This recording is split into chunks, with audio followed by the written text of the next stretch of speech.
Chapter 379, Mad Dipper's Showcase of Power. Chapter 379, Mad Dipper's Showcase of Power.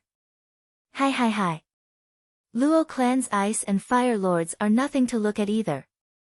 The shadows let out ghastly laughter while the other black men looked on from a distance. Qiu Yanhai and Xue Qingjian were startled, yet being unable to accept the situation, charged at them for another attack.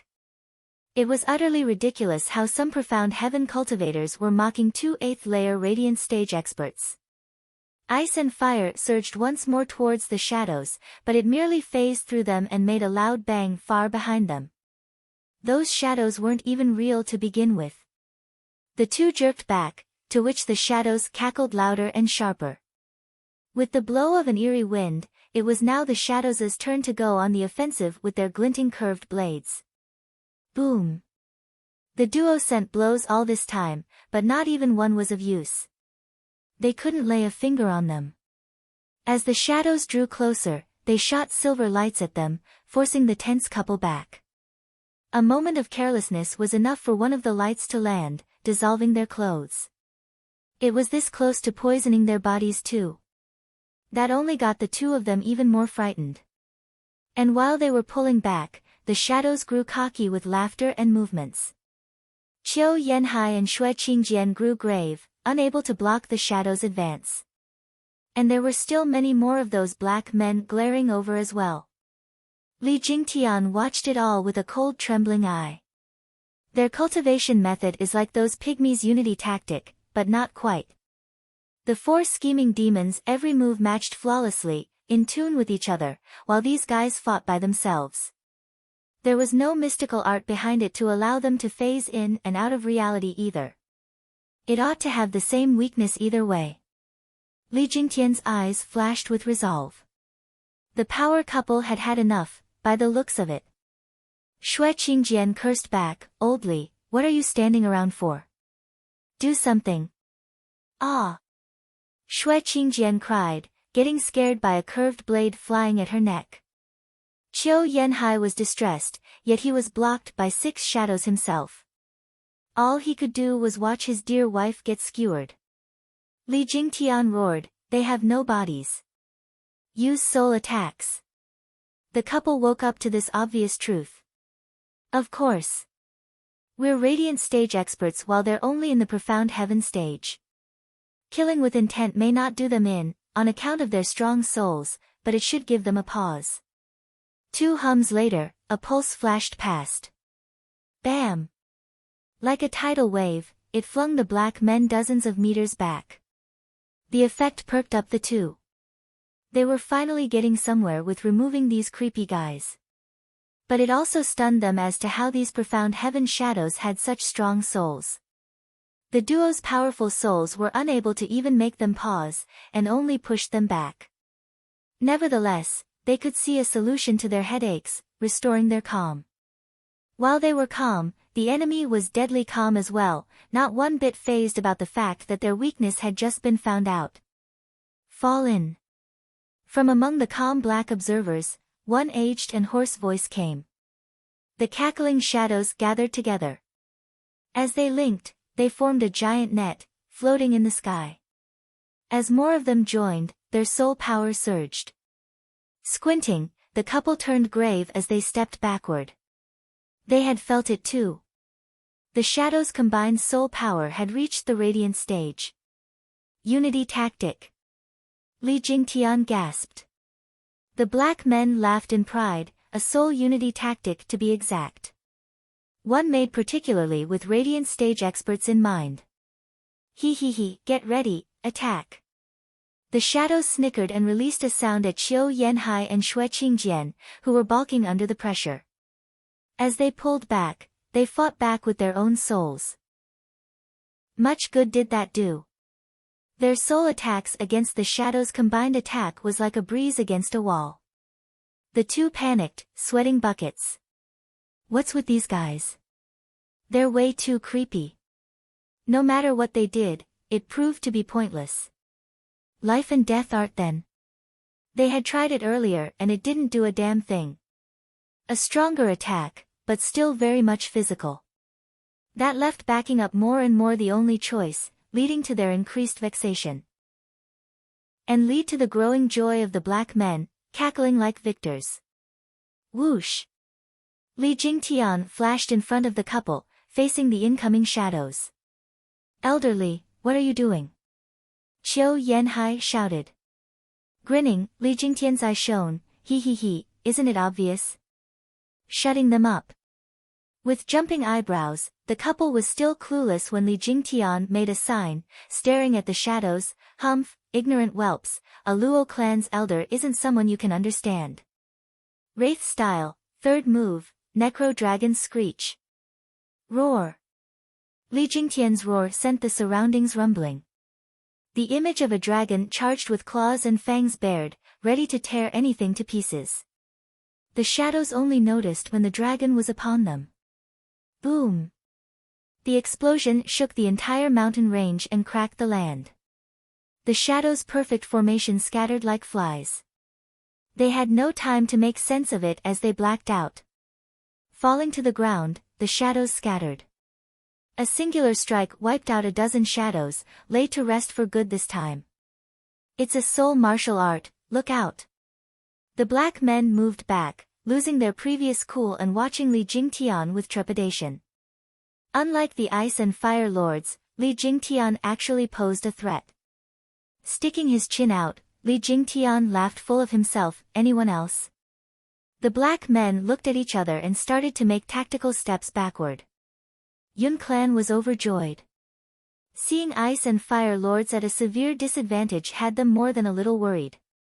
And then came Li Jingtian, in the nick of time, dispersing the shadow net in a single strike, easing their worries. All in all, their safety was assured.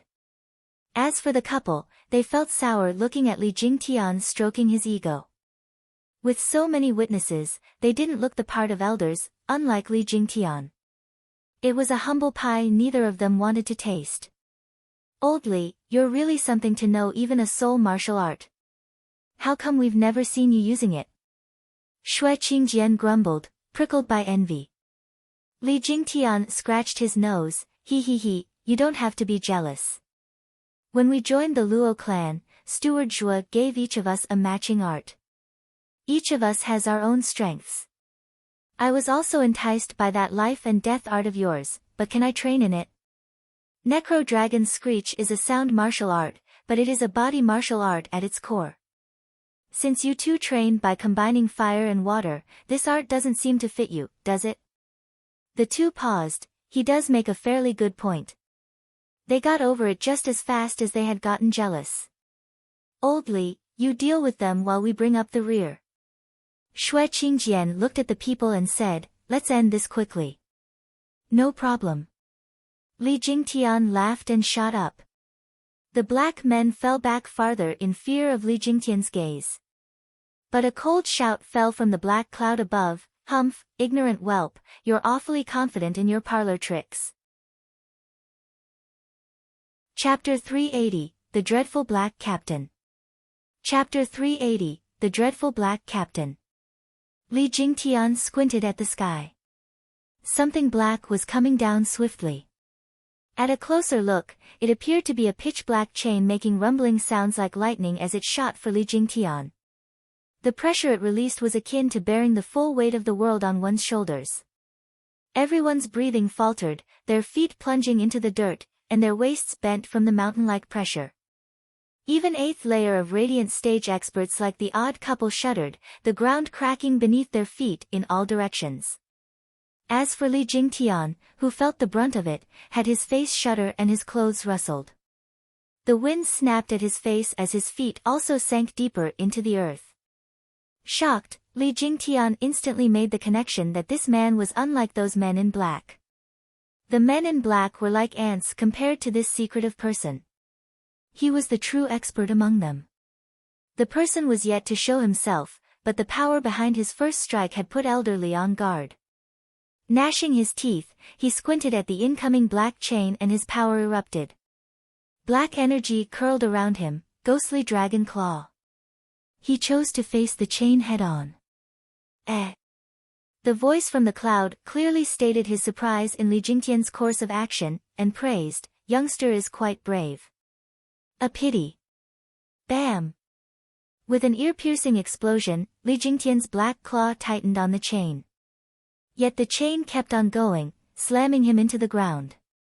The earth shattered, picking up a huge cloud of dust. Yun clan cried out, frantic in their retreat. Qiu Yanhai and Xue Qingjian moved in front of the people, to fend off the incoming shock wave. When the dust settled, everyone gasped in horror. The mighty Li Jingtian was planted in a huge 100-meter deep hole. Pale and panting, he was even bleeding from his mouth. Most shocked was the power couple. They were more clear than anyone about Li Jingtian's power, holding their own against him only by using their combined art. Yet this powerhouse was in a sorry state after just one blow. What kind of power was that? Looking up at the black cloud, the two picked up a person drifting down while holding the black chain. He was 9 foot tall, covered in black armor and a billowing black cape. Just like those men in black, he wore a helmet as well, blocking his features yet not his outrageous aura, instilling fear in all of them, including the elders. The first thought that came to mind was the feeling of death. "Captain," the black men saluted. But instead of looking grateful to their boss for lending a hand, they reeked of fear. The captain ignored them. "The enemy this time is a sharp thorn. It is not your fault for needing me to step in." They all eased a breath, a weight off their shoulders. Their captain had outrageous demands off them. He demanded success on every mission they were sent on, which was pretty much guaranteed when this inhuman power that was their captain joined the fray. The captain had a rule, though, to not let the conceit get to their heads. He would never interfere in a mission. If he did, the mission was deemed as failure regardless of the outcome and the men would be subjected to harsh punishment. Having experienced that appalling pain once, no one wanted to go through such torment ever again. No surprise then that their first reaction on seeing the captain step in was that of lament. But with this being a special occasion and all, the captain waived all punishments. It was also a form of recognition from the captain's part that none of them could finish this powerful enemy. Or why else would the captain step in? Bang! Li Jingtian threw the heavy chain to the ground and wiped the blood off his chest. With a jump, he was next to the power couple. The three watched their enemy with heavy silence, their fists shaking. The enemy this time was so strong, it had forced them to join hands, making them feel excited and dreadful. With a flick of his wrist, the black captain pulled back the chain and nodded at Li Jingtian, Jr., "Not bad at all. You're still breathing after taking a hit, so you do have some skill after all." "Humph, arrogant punk." Li Jingtian shouted, "You may be strong, but are not in the ethereal stage yet. There's not a single peak radiant stage expert out there who can kill me in one blow." His front was tough, but his insides were quaking. That chain almost took his life. The tiniest slip would have had the chain run through him. The black captain shook his head with a smile. "Welp, are you that ignorant or in denial? Two people may have the same cultivation, but not the same talent. That alone translates to a huge gap in power between them. Huangpu Qingtian was the prime example and now it's your steward's turn." At merely the third layer of Profound Heaven stage, he took 2 peak radiant stage experts all-out blows. It actually reminds me of an old rival of mine. I would feel privileged if I could experience Steward Zhuo's masterstroke myself. The black captain sighed at the sky, strolling down the memory lane. The 3 elders never let him out of sight. "Well, this has nothing to do with your Luo clan anyway. If it were up to me, I wouldn't be facing you so soon either." The black captain waved and said, "Please step aside, elders, I am taking the Yun clan." "Get bent. If I just give them to you, I won't even be able to face the world with shame." Xue Qingjian snapped, shooting for him with Qiu Yanhai fast behind. The two were on him in a blink, striking his chest with their combined power. Fire and water fusion, life and death art. Boom! With a flash of heat, a white jet shot through the black captain's chest and shot into the distance. It then enlarged into a huge glaring light. Everything was burned to a cinder. With a bang, the black chain clattered on the ground, and with the dying of the light, the power couple started panting. There was no one in front of them. The two had finished him off. The two smiled and the Yun clan cheered. Li Jingtian grinned as well, but the black men's gaze made him think twice, damn it. Because they were unfazed. Their confidence was justified as well. While the couple celebrated, a familiar laughter came. Ha ha ha, is this the Luo clan's martial art? Quite impressive, I must say. Today I've truly lived and learned. It's something I have never seen in my life. I see why so many experts got turned on their side. That move might have worked on them, but now. SSS. Black smoke gathered in the form of a person and then a suit of armor. The black captain was back with a smile. I am neither man nor shade, but in between. The same move won't work on me. The two's hearts seized. They should have known this by now. With the black men turning into black smoke to avoid physical attacks, their captain ought to follow the same logic. The earlier move was merely a test run to see if it had any effect, and indeed it didn't. And with the captain being far stronger than his men, it went without question that he could phase in and out as well. The black men had a hard time becoming real once they turned into shadows. While the black captain could do it at will. He was a true undying monster and a pain to deal with. The couple gnashed their teeth and fell back. Far too late, however. The black captain's wave brought the chain to his hand, and then it shot towards the couple. The two went flying with blood trailing from their mouths. They hit the ground hard, grievously injured. Humph, I warned you of this outcome. But since you struck first, you only have yourselves to blame. The cold eyes flashed in the darkness as the chain went for the two again. Li Jingtian covered himself in black energy and shot to intercept Wraith Style's first move, Soaring Demonic Dragon. Roar! With a black dragon image around him, Li Jingtian clashed with the chain, but it shattered his dragon. Li Jingtian was flung into the air and spat blood. Falling to the ground, he looked lifeless. At least he had covered for the power couple by sending the chain away from them. You too, cough, this is as far as I can help you, Li Jingtian was panting, blood seeping into the ground around him. Qiu Yanhai nodded in gratitude. Old Li, you're a true friend. Yun clan was in tears, unknown if from fear or from the touching scene. Li Jingtian and the Ice and Fire Lords were usually at odds with each other, but when it came to fighting, neither left the other behind. The black captain paused, then his tone turned angry for the first time and he snarled, "What camaraderie?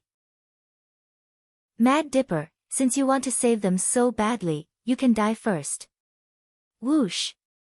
The black chain came for Li Jingtian to finish the job. Qiu Yanhai and Xue Qingjian struggled but couldn't budge at all. Li Jingtian sighed at the black chain reflecting in his eyes. Is this how I, the great Mad Dipper, would meet my end? Without even knowing who killed me? Ice and Fire Lords stared enraged, their fists clenched. But in times like these, one particularly familiar voice lifted their spirits. Yo, Spade, were you perhaps left for dead to find the Luo clan's bromance so revolting? Chapter 381, Divine Eye of the Void's Third Stage. Chapter 381, Divine Eye of the Void's Third Stage. With a spatial ripple, an odd red glow shot in front of Li Jingtian before the black chain could land. The chain whistled back with a bang, deflected right back at the black captain. Squinting, the black captain heard a buzzing in his ear, and he groaned as he blocked the chain. What he didn't take into account was the monstrous power infused within the chain. His block did nothing to stop the chain from knocking his arm into his chest. Like a cliff had been smashed into him, the black captain flung backwards. With an explosion, a hill that was a mile out crumbled, filling the sky with dust. The only sign something ever happened was the deep groove in the ground leading to it. It took everyone's breath away. Everyone was very clear about Black Captain's strength. Not even 3 great Radiant stage experts could topple him. But for this dreaded man to be blown away, how terrifying would his opponent be? All eyes snapped to Li Jingtian. He was still hanging by a thread, but now a cold figure stood before him, his white hair drifting in the wind, right hand flashing an eerie red and eyes cold as ice. Luo Clan's steward, soaring demonic dragon Zhuo Fan. The black men grew tense as they looked at him, their faces twisting slowly. They had all heard of Zhuo Fan's illustrious name, but seeing him was believing. What they had failed to grasp was the demonic dragon's power to push back their captain. It boggled their minds. They knew their captain better than anyone. Yet Zhuo Fan had flung that monster away in one hit? How is that even possible? The black men turned to the rubble behind them with hope. Captain! SSS! Black smoke seeped from the rocks, reforming into a shadow. After a few more seconds, the armor took shape as well, returning back to his earlier daunting figure. The black chain flew back in his hand with a wave. Just what is that thing? Zhuo Fan's brow rose. Li Jingtian gasped. He saw Zhuo Fan calm but still advised, Steward Zhuo, watch out, he can phase in and out of reality. Normal martial arts don't work on him. The only way to fight him is with soul attacks. There is such a thing. In that case. His eyes flashed and Zhuo Fan gave him a deep look and laughed all of a sudden, having everything figured out. Elderly, you guys rest. I'll take it from here. Zhuo Fan walked on with a thin smile. The black captain did the same, dragging the black chain behind, the clanking sound announcing his enemy's eulogy. The audience never left the two out of their sights. Their very lives depended on the one who came on top among these powerhouses. You cannot lose, Captain. The black men pumped their fists. Yun Clan and Luo Clan's elders looked at Zhuo Fan's back with faith. The elders had complete trust in Zhuo Fan, having been around him for a long time. Anyone or anything that stood in this little freak's path would stop their marching. He had never lost when he was weak, so how could he lose now when he was at the peak of Tianyu's power? No one dared to blink, lest they missed the two's clash. Tap. The two stopped 30 meters away from each other.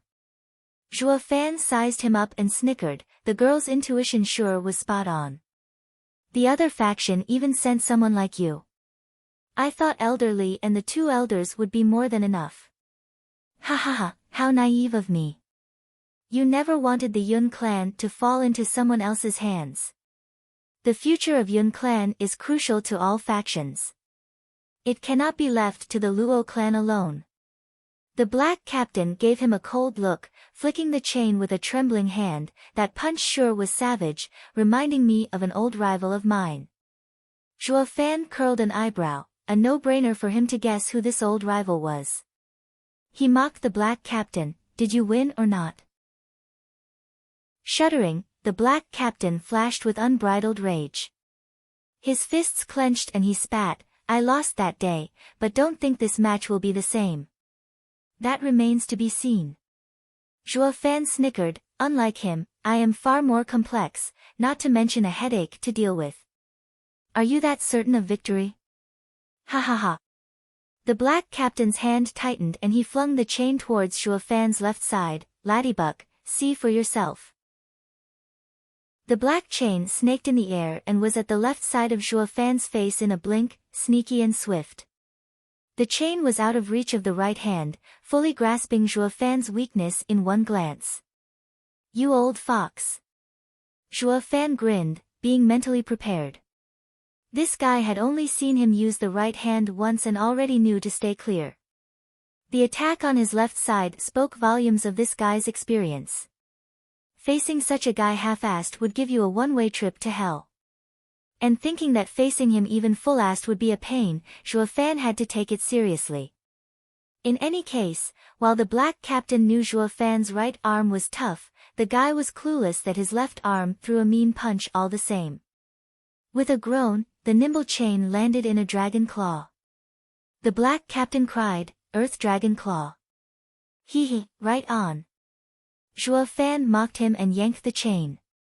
The black captain went with it, making a half circle in the air before crashing into the ground, hard. The bang left another 1,000-meter-wide crater. Zhuo Fan grinned, the Yun clan was jubilant and the black men panicked, Captain. Whoosh. They didn't get to finish as the black smoke shot from the crater straight for Zhuo Fan. Li Jingtian's side was shocked, Steward Zhuo, look out. Only soul attacks work on that thing. He, I know. Snickering, Zhuo Fan made a sign and roared, Wraith Style's third move, Necro Dragon Screech, Purple Lightning Flare. Roar. Unlike Li Jingtian's dragon image, Zhuo Fan's dragon was melded with purple lightning. The same lightning Zhuo Fan stored in his divine Eye of the Void. For some odd reason, his purple lightning stock was restored when he cultivated. It was endless. How convenient that it happened just in time to deal with this pesky black captain. This was Heavenly Emperor's purple lightning we are talking about. A power above Yuan Qi, and the same one that had struck a sacred beast dead. It doesn't matter if it's soul or flesh, they'll both get skewered. With how Zhuo Fan used it in tandem with a sound martial art, this attack had turned into a literal killing move. Bam! The black smoke was poised to attack Zhuo Fan when the dragon reached him. He had yet to regain his bearings from the previous hit and the purple dragon slammed into him next. The purple lightning pierced the black mass, drilling an excruciating pain into the skull of the black captain. Then came the constant rumbling from the impact of lightning on every part of his body, akin to explosions from within.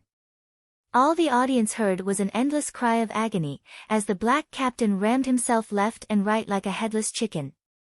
By the time it all came to an end, the shadow reformed, but on all fours, panting from exertion. The black men were shell-shocked. Not for the life of them could they recall when their captain was in such dire straits. Zhuo Fan snickered, Spade, now do you know the difference between me and him? Hi, everything in this world has a weakness. Don't think for a second that your phasing body will get me exhausted from using only physical attacks. Humph, I know all too well just what kind of specimen you are. It would have been another matter entirely if you were in the ethereal stage, but it just wasn't meant to be. Humph, enough with the theatrics. What can a mere spirit puppet do? Why you know. Eyes trembling, the black captain watched Zhuo Fan like a monster. This is a secret art that was lost 5 centuries ago. How? I'm just that clever. Slanting his head, Zhuo Fan showed a cocky grin, soul puppets are special, but not invincible. You may not have a body, but I have my own way to make sure that you'll stay dead.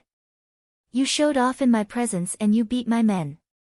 He, don't even think of escaping. Zhuo Fan cackled and 3 golden halos shone in his right eye. Divine Eye of the Void's 3rd stage, Mirage World. The Steward Demonic Emperor. Chapter 382, Mirage World. Chapter 382, Mirage World. An unnatural space ripple spread around and the black men and their captains saw the world twist before their very eyes. In a blink, their view was replaced with endless white light with nobody else in sight. Bewildering array. Black Captain cried, impossible. When did you set it up? Ha, that's private information. Zhuo Fan faded in with a twisted smile, Spade, turning into a spirit puppet gave you a brilliant escape route. A spirit puppet can fade in and out of reality, neither man nor shade. While elusive, at the same time, you don't have a body. Your soul has nowhere to hide, making it easy to just poof you out of existence. One other thing, your soul sense is 100 times more acute than a normal person. An advantage, yes, but not when it comes to experiencing pain. Zhuo Fan punctuated by stabbing the horrified black captain with a blade. Ah! A wail like no other echoed. Black Captain was soaked in sweat and crumbled to his knees. His eyes were full of fear towards Zhuo Fan. Clang! Zhuo Fan had another blade flash in his hand and casually went for his back this time. The black captain jumped back. Just when he thought he was in the clear, the pain came and so did the shrieks. Looking back, he saw a bright longsword stuck in his back, the same one Zhuo Fan had. Ha ha ha, try not to dodge. You'll only waste your energy. With a wide grin, Zhuo Fan said, didn't I tell you, having 100 times more acute soul sense is not all it's cracked up to be, especially when it comes to pain. Props for figuring out this is an illusion, but in here what's real and fake have been switched. And guys like you, who use phasing as an escape will find themselves much weaker than anyone else. Not to mention the time here is slower. I may have taken my sweet time poking you twice, but outside, it hasn't been a second. We've got all the time in the world to enjoy. Ha ha ha, here everything's an illusion, while outside the pain is real. But the moment you cave in, is the second you will die. Zhuo Fan sported a twisted grin and flicked 4 blades into Black Captain's chest, getting him acquainted with a world of pain. This was Zhuo Fan's illusion, his world. In this world, he made the rules. In here, he was God.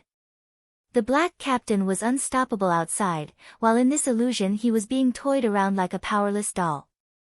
And when the pain proved to be too much for his mind to handle, his soul would just fly away. This was Divine Eye of the Void's 3rd stage, Mirage World. A place where Zhuo Fan created and controlled everything. This breakthrough in Divine Eye of the Void came somewhat fast, having lacked the needed soul power to achieve it. But through the refinement of the Sea Phantom wings, the strange power of the wings resonated with Mirage World, leading up to a wonderful coincidence. This also happened to be the straw that broke the back of the pesky Black Captain and his cronies. Outside the illusion, wails echoed out, jerking the people from shock as they blinked at the prideful shadow. Zhuo Fan was just standing there as well, facing the previously outstanding black men as they rolled on the ground shouting in agony. Like they are getting friggin' tortured. Just how big a gap in strength is there? Steward Zhuo stays true to his reputation as a monster. The elders were dumbstruck. They knew Zhuo Fan was awesome, but this was a bit outrageous. He flipped the tables with just a glare. Yet the glare still wasn't over and the enemies writhed in pain. The trio looked at each other and sighed. They were Luo clan's elders, Zhuo Fan's backup. But the kid had outgrown them, entering a totally new realm. Gazing at the high and mighty white-haired figure, the 3 sighed. The little freak is so fast, not even our ass-kissing can catch up. How would they know that the Mirage World was sucking Zhuo Fan off soul power? He may look cool standing there, his 3 golden halos flashing in the right eye, sending the enemies into a world of hurt. But his brow was soaked, his mind raving. These damn rotten bastards can still take it. I've got 3,600 blades poked into them yet they just won't die. This must be the fruit of the torturous training they do each day to build such grit. Just as he finished that thought, a black man held his head with a groan, rolled around 100 times on the ground, kicked his legs at some point and then just laid there. In the real world, black smoke drifted out of armor.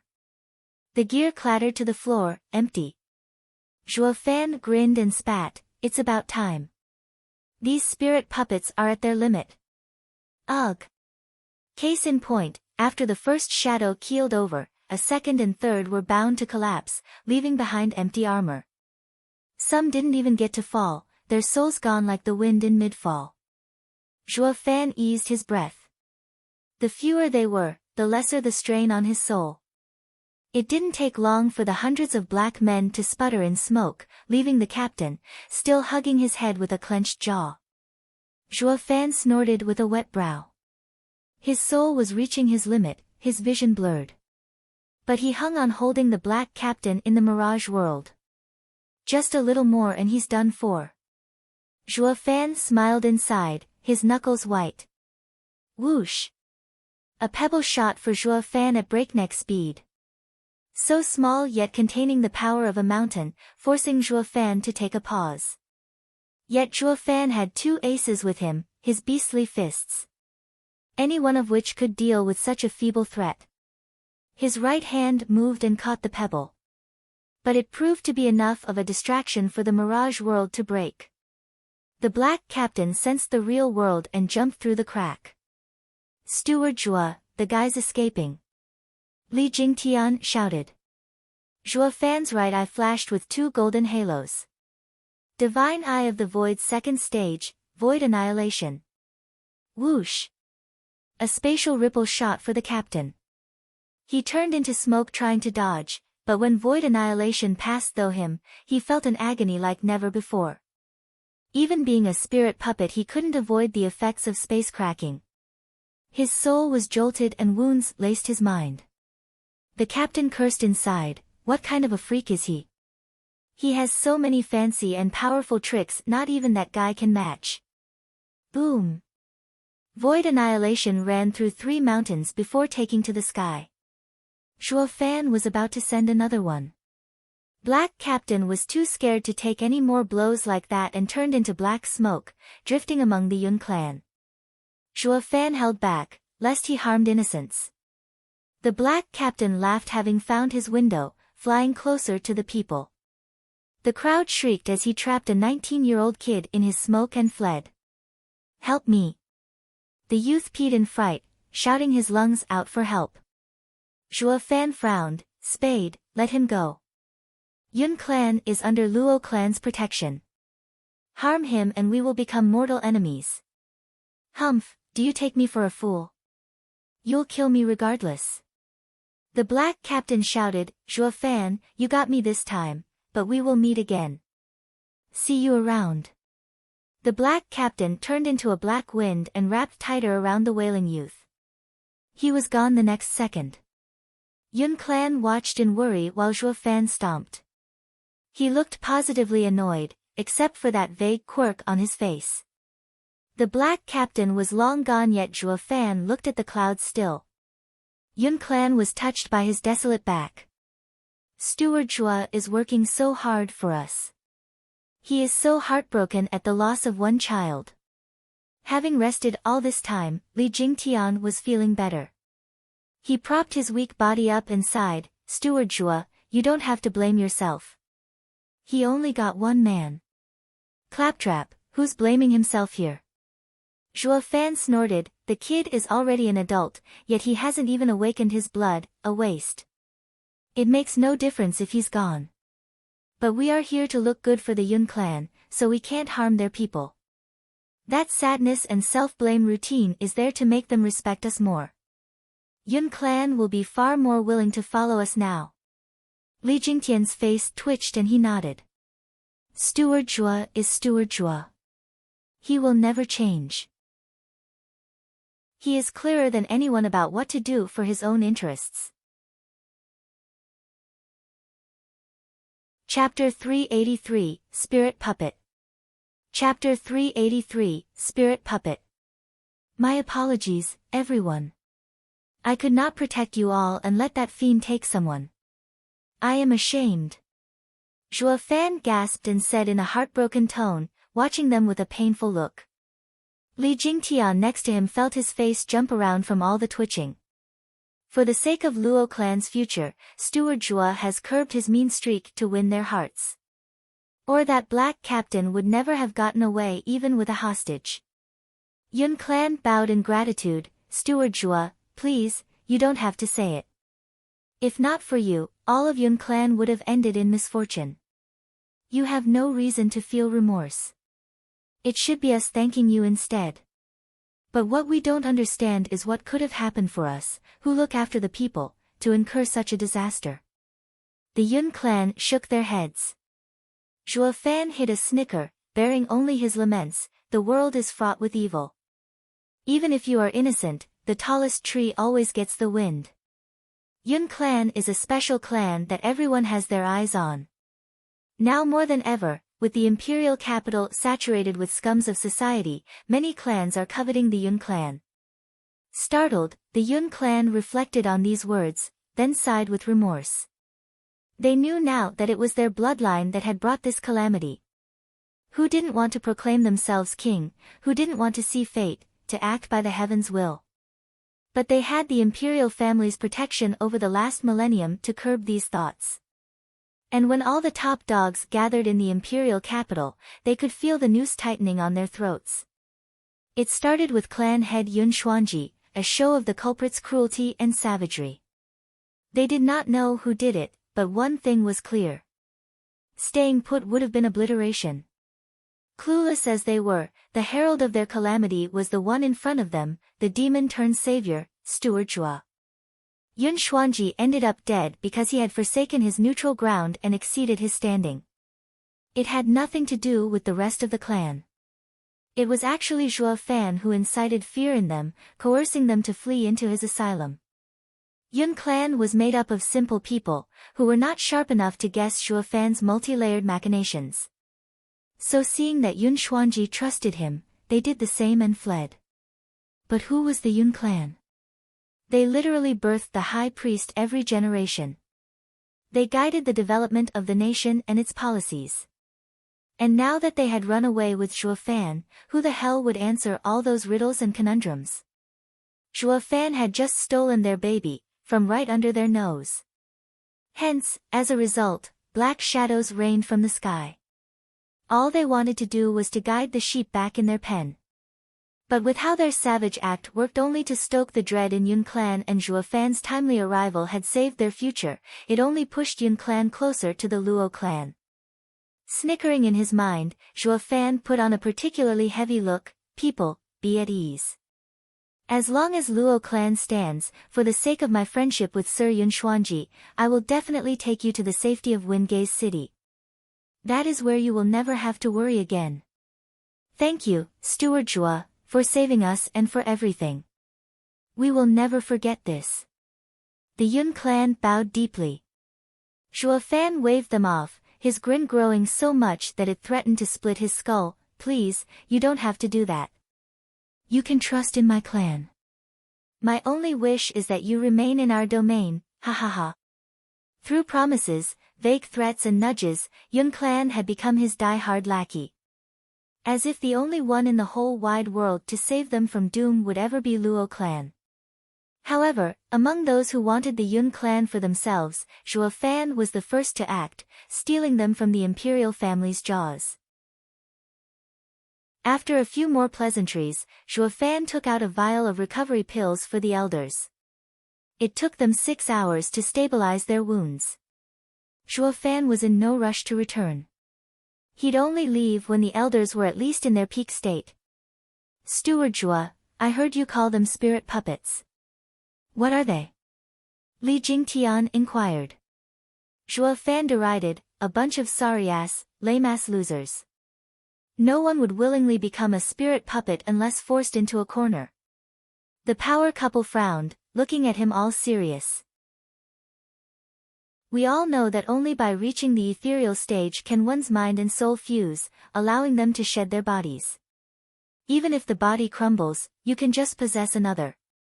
The three nodded. However, what do you think will happen if the body dies before reaching the ethereal stage and the soul lingers? Will it still survive? Zhuo Fan said. The three shook their heads.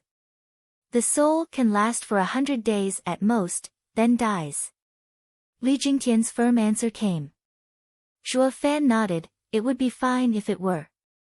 But the demonic path has a secret art allowing experts beneath the ethereal stage to wander around as their souls, surviving on the spiritual energy of the world. Hence the name spirit puppets. The three sharpened their ears, hanging on to every word. The name says it all. They are puppets of the spirit world. Once a should-be-dead person is refined into a spirit puppet, to say nothing of their soul never growing stronger, he would roam the world as neither man nor shade. A zombie pretty much sums it up. Unless one is consumed by revenge and hatred, one would rather die than choose such a pitiful existence. It is a downright disgrace. On top of that, a spirit puppet has to consume souls to maintain their yuan qi, a truly vile secret art. It hardly matters if they meet me, a demonic cultivator. But stumble upon a righteous cultivator and those overzealous warriors of righteousness would chase them to the ends of the earth. It is part of their job description, and also earns them merit. It does wonders for their mentality, tempering their hearts. The three blinked in understanding. Shui Qingjian then asked, something is off here. Steward Zhuo, you just said that those filled with immense regret and hatred would turn into spirit puppets, but we just faced hundreds of them. There's no way for there to be so many warriors knowledgeable of this art and be so consumed with revenge. It's too much of a coincidence. Ha ha ha, those mass-produced goods aren't included. Zhuo Fan cackled, the other side is amassing a secret army, forcing cultivators into becoming spirit puppets. To Tianyu, who has never seen a shadow of an ethereal stage expert and with so few martial arts focused on the soul, spirit puppets would be a headache to face. It is a blessing in disguise that they are so hard to make. Not anyone can become one. The slightest slip-up and it'd be the end. Elderly, you know how the kids old Pang is training in the wraith art have a low success rate. Well, this one is even lower, ha ha ha. Li Jingtian was stunned. Ever since joining the Luo clan, Captain Pang and he had received close training in the same art. Of course he knew about the young guard's Luo clan was rearing as well. For one guy to come out of a batch of 100 was already promising. But with the spirit puppet's chance of being created even lower, isn't it the same as Zhuo Fan wiping out 100,000 strong army of theirs by killing those hundreds? Li Jingtian had a sour taste in his mouth. Zhuo Fan laughed seeing through him, you don't have to worry, they have plenty more where that came from. Ha ha ha. But Steward Zhuo, you have no trouble dealing with them while we are hopeless. Teach us how. Shui Qingjian noticed Zhuo Fan's casual attitude and cutely said. The others looked on with hope. It was tough to say if it was from their incapability to deal with spirit puppets or from the need to learn more of Zhuo Fan's secrets. Sticking so close to Zhuo Fan for so long had taught them that his bag of tricks ran deep, in both quality and number. Far better than the entire Tianyu could ever provide. Nabbing one or two of them was the greatest fortune the trio could ever hope for. This was one of the reasons these experts were so casual about staying with Luo clan. To say nothing of a martial fanatic like Li Jingtian, who practically lived for power. With how Zhuo Fan had had his head deep in official matters, and being lazy on top, he felt disinclined to teach them. Today was the best chance to squeeze something out of him. And they weren't about to miss it. Glancing at them, Zhuo Fan smiled, no need. Spirit puppets are merely at the 3rd level. Low-level spirit puppets are soul-based, no different from a wraith. With your strong radiant stage strength, your intent is enough to destroy them. Mid-level spirit puppets can enter weapons or armor, making them their vessels and using them to somewhat resist soul attacks. Like those black men. You can't one-shot them, but giving them a deep wound is still easy. The crucial thing is the Black Captain, a peak-level spirit puppet. He can phase in and out, with a soul so strong that only a specialized martial art can defeat him. The three bobbed their heads, like eager children. I reckon strong guys like him are limited to just him. And since I've harmed him, he won't be showing his face anytime soon. You can rest easy. Zhuo Fan waved his hand. The three got his gist and sank into depression. The kid doesn't want to teach us. Shui Qingjian pouted, shaking Zhuo Fan's hand in a bratty voice, Steward Zhuo, we can forget about these crotchety geezers, but what about little old me and my precious body? Who am I to blame if that miscreant scars it?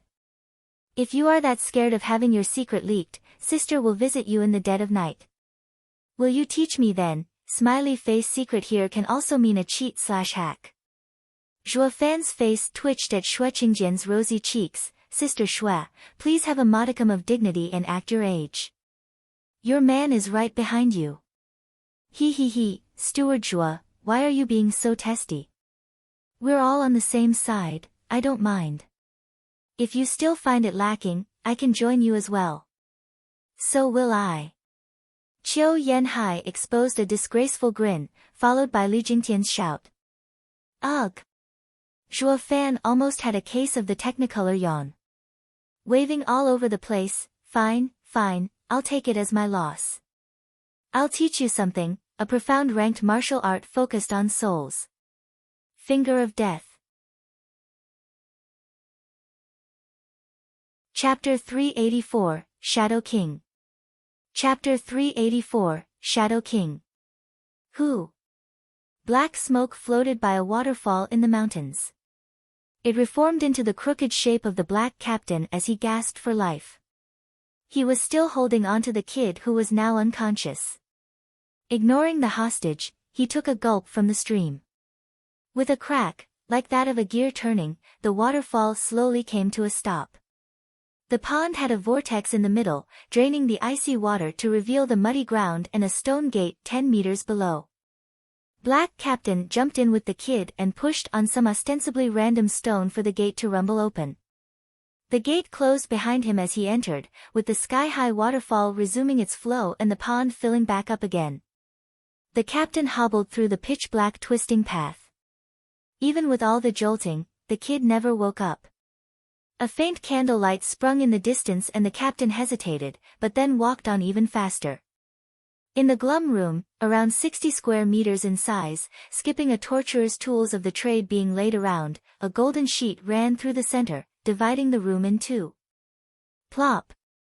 The black captain threw the hostage down and knelt before the cloth. I have failed you and await my sentence.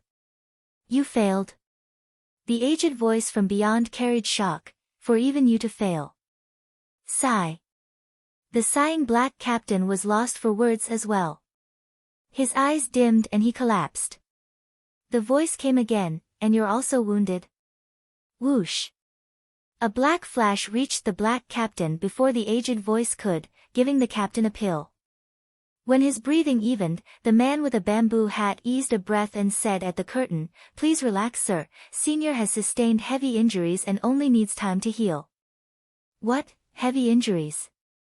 The old man was astounded. Just who is capable of harming you to such an extent? Not even Gu Santong could do this. The man behind the veil was quite aware of Black Captain's specialty, of phase in and out. He couldn't deal with Gu Santong, but that little freak's ridiculous strong arm could do nothing just as well. There's actually another person in Tianyu that can rout him besides Gu Santong. The Black Captain sighed, it's Shuo Fan. He has that kind of skill. Ha ha ha, and more to spare. Even I had to step in but played right into his hand. The captain sounded morose. That brat is a deadly combination of an extended range of skills and ample experience. I used to think my secret art was lost 5 centuries ago, that no one in Tianyu knew of it. But he saw through me with a glance, and then toyed with me. I only escaped with my life by taking one of the Yun clan's members hostage. The captain sighed, his eyes consumed by dread. He'd been running amok across Tianyu for centuries, yet a pipsqueak like Zhuo Fan showed up, robbing him of all repute and turning him into a bottom feeder. Zhuo Fan is an even worse headache than Gu Santong. The captain sighed, Gu Santong is all brawn, but does have weaknesses. While Zhuo Fan not only has Gu Santong's savage power, I couldn't find any weak spots either. It's the first time I've met with such an opponent. The man in the bamboo hat nodded, Senior is correct. Without having seen him for myself, I would have never taken Zhuo Fan to have such unbridled strength. All of the Senior's attempts were foiled. He then used some unknown art to trap Senior and almost cost him his life. Knowing my limits, my only hope was to make a distraction. I am glad to know it helped free Senior. So it was you who helped me. I wondered why his focus slipped. This gratitude, I will surely return. The black captain cupped his hands at the bamboo hat guy, who only shook his head. He had only added that little tidbit to get some credit. It's fine, now that you know I did my part. Just remember me next time you split fees. As for revenge and whatnot, it was the farthest thing from his mind. The veil fell quiet for a long time before the voice returned, the others. Black Captain sighed, dead. By your hand? By Zhuo Fan's. Black Captain squinted and spat, he is truly savage, killing them on the spot and saving me the trouble. Ha ha ha, he didn't do it for you. It is a warning. He doesn't want a falling out and went easy on us. The voice behind the veil came. The two were clueless and the voice explained, with Zhuo Fan's guile, it would be easy for him to track you down. Since he wasted all of them, it proves that these men had no use to him, that he knows all too well who we are but does not want to expose us. What? The two were dumbfounded. The veil flew aside and the emperor in his golden dragon garment walked out, not just him. After the high priest died, Zhuge Changfeng and Leng Wuchang soon casted their suspicions on us. Why else would they support each other in court today when I wanted to deal with the regent estate and Zhuo Fan in one move? They feared I would swallow them both. I underestimated you, Zhuo Fan. Your mind is sharp, your nature adaptable. Like water under the bridge, you set it all aside, uniting with your foes. You are a man with perspective. The emperor's cold laughter came, hidden within was a thick trace of bloodthirst. The bamboo hat fell and revealed the monochrome chess sage, Sima Hui. Sima Hui looked hard at the emperor. Your Majesty, what do we do about Zhuo Fan taking Yun clan to Windgaze City? The Shadow Guard's first detachment was wiped out and Senior is heavily damaged. How do we stop Zhuo Fan and the Luo clan's 3 elders? That is the source of my anger. The emperor flicked his sleeve. I just can't make anything of Yun Xuanji's decision of relinquishing a 1,000-year-old neutrality by siding with the Luo clan who he has had no relation to speak of. And for what? For Zhuo Fan. I thought I showed my forbearance when I closed my eyes to him reading Huangpu Qingtian's fate. Because I knew, the throne is 3 parts fate, 7 parts hard work. I am a true celestial dragon, the son of heaven. I don't fear the likes of Huangpu Qingtian coming to take my rightful place. Yet he had sided with Zhuo Fan. And what did Zhuo Fan do? The man had just died and his first order of business was to take the Yun clan away from my grasp. A selfish prick for whom the thought of giving a funeral never even crossed the mind. How can he trust? Cough.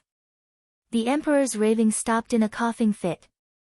Sima Hui took a hanky and tended to the emperor. When he took it back, there was blood on it. Your Majesty, Sima Hui cried. The emperor waved, it's fine. I can reign in Tianyu long enough to leave a successor. The emperor took a deep breath to calm himself. Shadow King, you are one of the 4 pillars of my absolute trust and the most secretive being in this world. Everyone who has ever met you has long since died. With one exception, Zhuo Fan. Fate, it seems, isn't reliable, but can't be thrown aside either. The kid is your bane, so make sure to stay as far away as possible. But, Your Majesty, Shadow King complained. The emperor waved. Zhuo Fan is a snake with outrageous power. The only way to get rid of him is by turning him into a beacon in all the chaos. Sigh, now all rests on my planning. I only wanted to raise a tiger to tear into those savage beasts and strengthen my position. Yet instead I've reared a dragon, and worst of all, a dragon I can't control. Zhuo Fan, ha ha ha. He is a true combination of Gu Santong and Zhuge Changfeng. He is the greatest plague on my mind. The emperor sighed, a glint flashing deep in his eyes. Shadow King and Sima Hui nodded in the end. Zhuo Fan's power and threat left all of them coming empty-handed. Was one of the 3 minds of Tianyu, devious in ploys and tricks, that easy to topple? Was someone with hands as tough as Gu Santong's, equipped with crazy skills to make even Shadow King dumbstruck, going to keel over just like that? Someone well-rounded like Zhuo Fan, versed in brawn and brain, left all his enemies feeling they were chewing a rock. Chapter 385, With Me. Chapter 385, With Me. The emperor showed worry and turned to the unconscious Yun clan member. Bring out the other eye and see if it holds. Understood. Shadow King lifted the kid up and his other hand flashed, revealing a bloody eye. It was now that the kid decided to join the party, looking at the 3 in panic. Who are you? What are you doing? Humph, we're just giving you the opportunity to become the new high priest. Shadow King snickered as his closing hand reflected in the eye of the distraught youth, before he gouged it out. Ah! The wailing and pain commenced, yet the kid was unable to move an inch. Shadow King then placed the other eye inside the kid's socket and forced the wound to heal. Blood stopped leaking and the new eye fused with its new host. The trio nodded at the handiwork. Their joy was short-lived as the youth howled like a banshee. Under the trio's shuddering eyes, the kid thrashed all over. His new eye turned into a black sphere. It released a black energy that infected his body. In a flash, the kid became black as night and crumbled to ashes along with the eye. Like I thought. Eaten away by the mystical eye. The outcome came at no surprise for the emperor, but that didn't mean he accepted it. Frowning, he sighed, Yun Xuanji's mystical eyes can't be grafted into others, leading to the host being eaten from within. But to think that it won't work even on his people. The Yun clan will have to first awaken their blood to bear these mystical eyes. Nodding, Sima Hui sighed, Your Majesty, it makes sense. Yun clan wouldn't have survived for so long if anyone could use them. Everyone would have been scrambling for their eyes otherwise. The emperor nodded, quite so. But that only leaves Holy Maiden Yun Shuang as a reader of fate. And she is now with the Luo clan. Your Majesty, you are the one and uncontested ruler on this earth, a true dragon descended on earth. As she belongs to the Yun clan, she will one day fall into your hand. Sima Hui bowed. The emperor paused in thought, and said, if only. Meanwhile, Zhuo Fan looked after the elders' wounds while also teaching them the finger of death. After 10 days under his careful guidance, the three recovered and were on the road again. While he backtracked to the Regent of Posterity's compound. Whoosh! Zhuo Fan flashed inside the manor, finding with his soul sense that all were accounted for, and safe. No one used my absence to cause a scene at Luo clan while I was out helping the Yun clan. He knew all too well that a delicate balance was in play and that no player wanted it askew. It was also the most peaceful period. Steward Zhua. Zhuo Fan turned his head at the charming voice, finding Yun Shuang running to him. Frowning, Zhuo Fan saw her distraught and asked, Miss Shuanger, what is it? Yun Shuang's bit her lip, stammering, Steward Zhua, you already know who killed grandfather, don't you? Quivering on hearing this, Zhuo Fan held her gaze, who told you that? It doesn't matter. What matters is that you do. Yun Shuang's gaze was set, her tone firm. Zhuo Fan ignored her and pondered before bursting, ha ha ha, I get it now. It must be that pair of old coots giving me a hard time. Humph, they don't want to stick their neck out so you fake innocence here, is it? Your time will come, that I promise. Zhuo Fan knew on the spot that Zhuge Changfeng and Len Wuchang had a hand in this. They both knew Zhuo Fan wanted the Yun clan and Yun Shuang. Yet they nudged her into demanding an answer from him. If he refused, Yun Shuang would be cross with him. It might even drive her to regent estate or prime minister. If he told her the truth, Luo clan would become the first to clash with the imperial family, the pioneer to throw all this balance out of the window. He was at an impasse. Steward Zhua, you actually do know, don't you? Yun Shuang guessed as much from his tone, then tell me. Why should I? Zhuo Fan cut her off, your clan is a target that I am willing to protect. In layman's terms, you owe me, not the other way around. What gives you the right to question me? To tell you everything? Humph, hysterical. Zhuo Fan snorted and left. Yun Shuang rushed to block his way, begging, Steward Zhua, what will it take to tell me? Zhuo Fan stared down those hopeful big eyes of hers. He spoke after a pause, you really want to know? Yun Shuang nodded, her gaze steeled. Grinning, Zhuo Fan leaned in her ear, his breath tickling and her face aflame. It will depend on your behavior. I have no reason to tell anything to someone who isn't with me. Yun Shuang shuddered, then watched him incredulously and flushed with red-hot cheeks from humiliation. So this is who you are. Steward Zhuo. Someone who preys on others' weaknesses. Biting her lip, Yun Shuang teared up. Zhuo Fan snickered, you got that right. I am no goody two-shoes. Besides preying on others, my style includes, but is not limited to, robbing someone blind, using their plight and kicking them when they're down. So, do you accept it? Zhuo Fan looked like the big bad wolf out on the prowl for harmless little lambs. Yun Shuang's biting of her lips drew blood, her hands tense from the inner conflict. She sighed, Steward Zhuo, give me time to think. Sure, take all the time in the world. I'm in no hurry. Zhuo Fan's lazy tone came, cocksure everything was at his fingertips. Yun Shuang glared and stormed away. Zhuo Fan noticed her eyes just before leaving, filled with rage, and scratched his head, well that's odd. Didn't I just tell her to watch the stars, to be my advisor? What's so hard about that? She must be dead set on ironing out all my crookedness. Then she'll help me. But have you ever heard of a kind demonic emperor? Humph.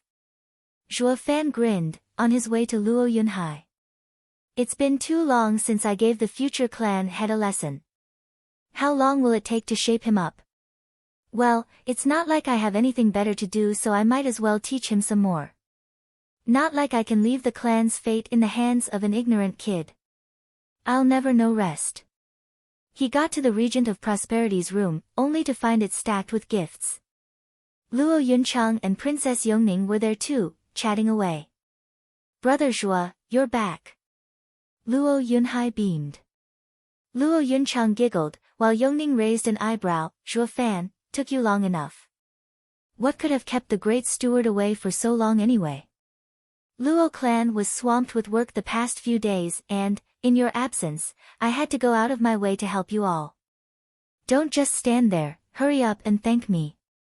Zhuo Fan's face twitched, setting my matters aside. Princess Yongning, what's a lass like you doing by still coming around here? Aren't you supposed to be grounded?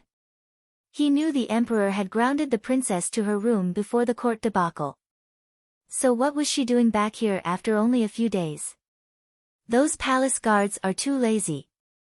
Pa! Yongning slapped the table, impertinent. How dare you address the princess in such an uncouth way like lass?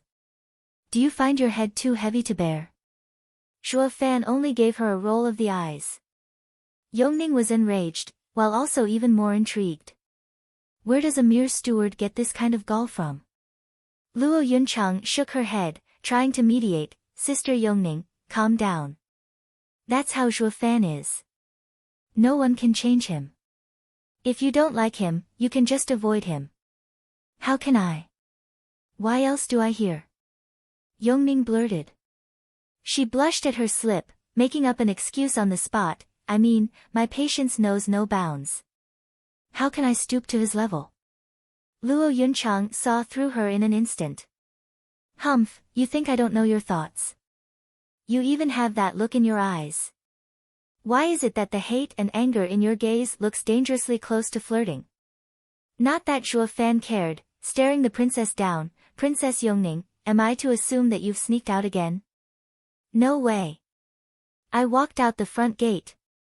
Sticking out her fairly downsized chest, Yongning said, also, the imperial father is holding his centennial jubilee. I have earned my imperial father's accord to search for a proper gift. I fear that it is all too sudden for you, so I will help you prepare as well. See how much I care for you. Princess Yongning smiled at Zhuo Fan, fishing for compliments. Chapter 386, Vile Dragon's Omen. Chapter 386, Vile Dragon's Omen. Zhuo Fan couldn't care less, nodding by instinct alone as he made his way away from her. The blank look of indifference dimmed the princess's enthusiasm as well, her tone becoming sour and biting. Yunchang, is this how you teach your servant? He's like a popinjay. Ha ha ha, forgive me sister. He doesn't know any better. You can just ignore him. Luo Yunchang consoled her, while dancing inside. This princess has set herself up for disappointment. Zhuo Fan has never bothered with her. She already had enough rivals and could surely do without any extras. Luo Yunhai glanced at the girls and said coolly, if Brother Zhuo was like you family's stewards, would you be flirting with him and chasing him all day long? Hey, who's chasing whom here? Who's flirting? The two girls snapped at the same time.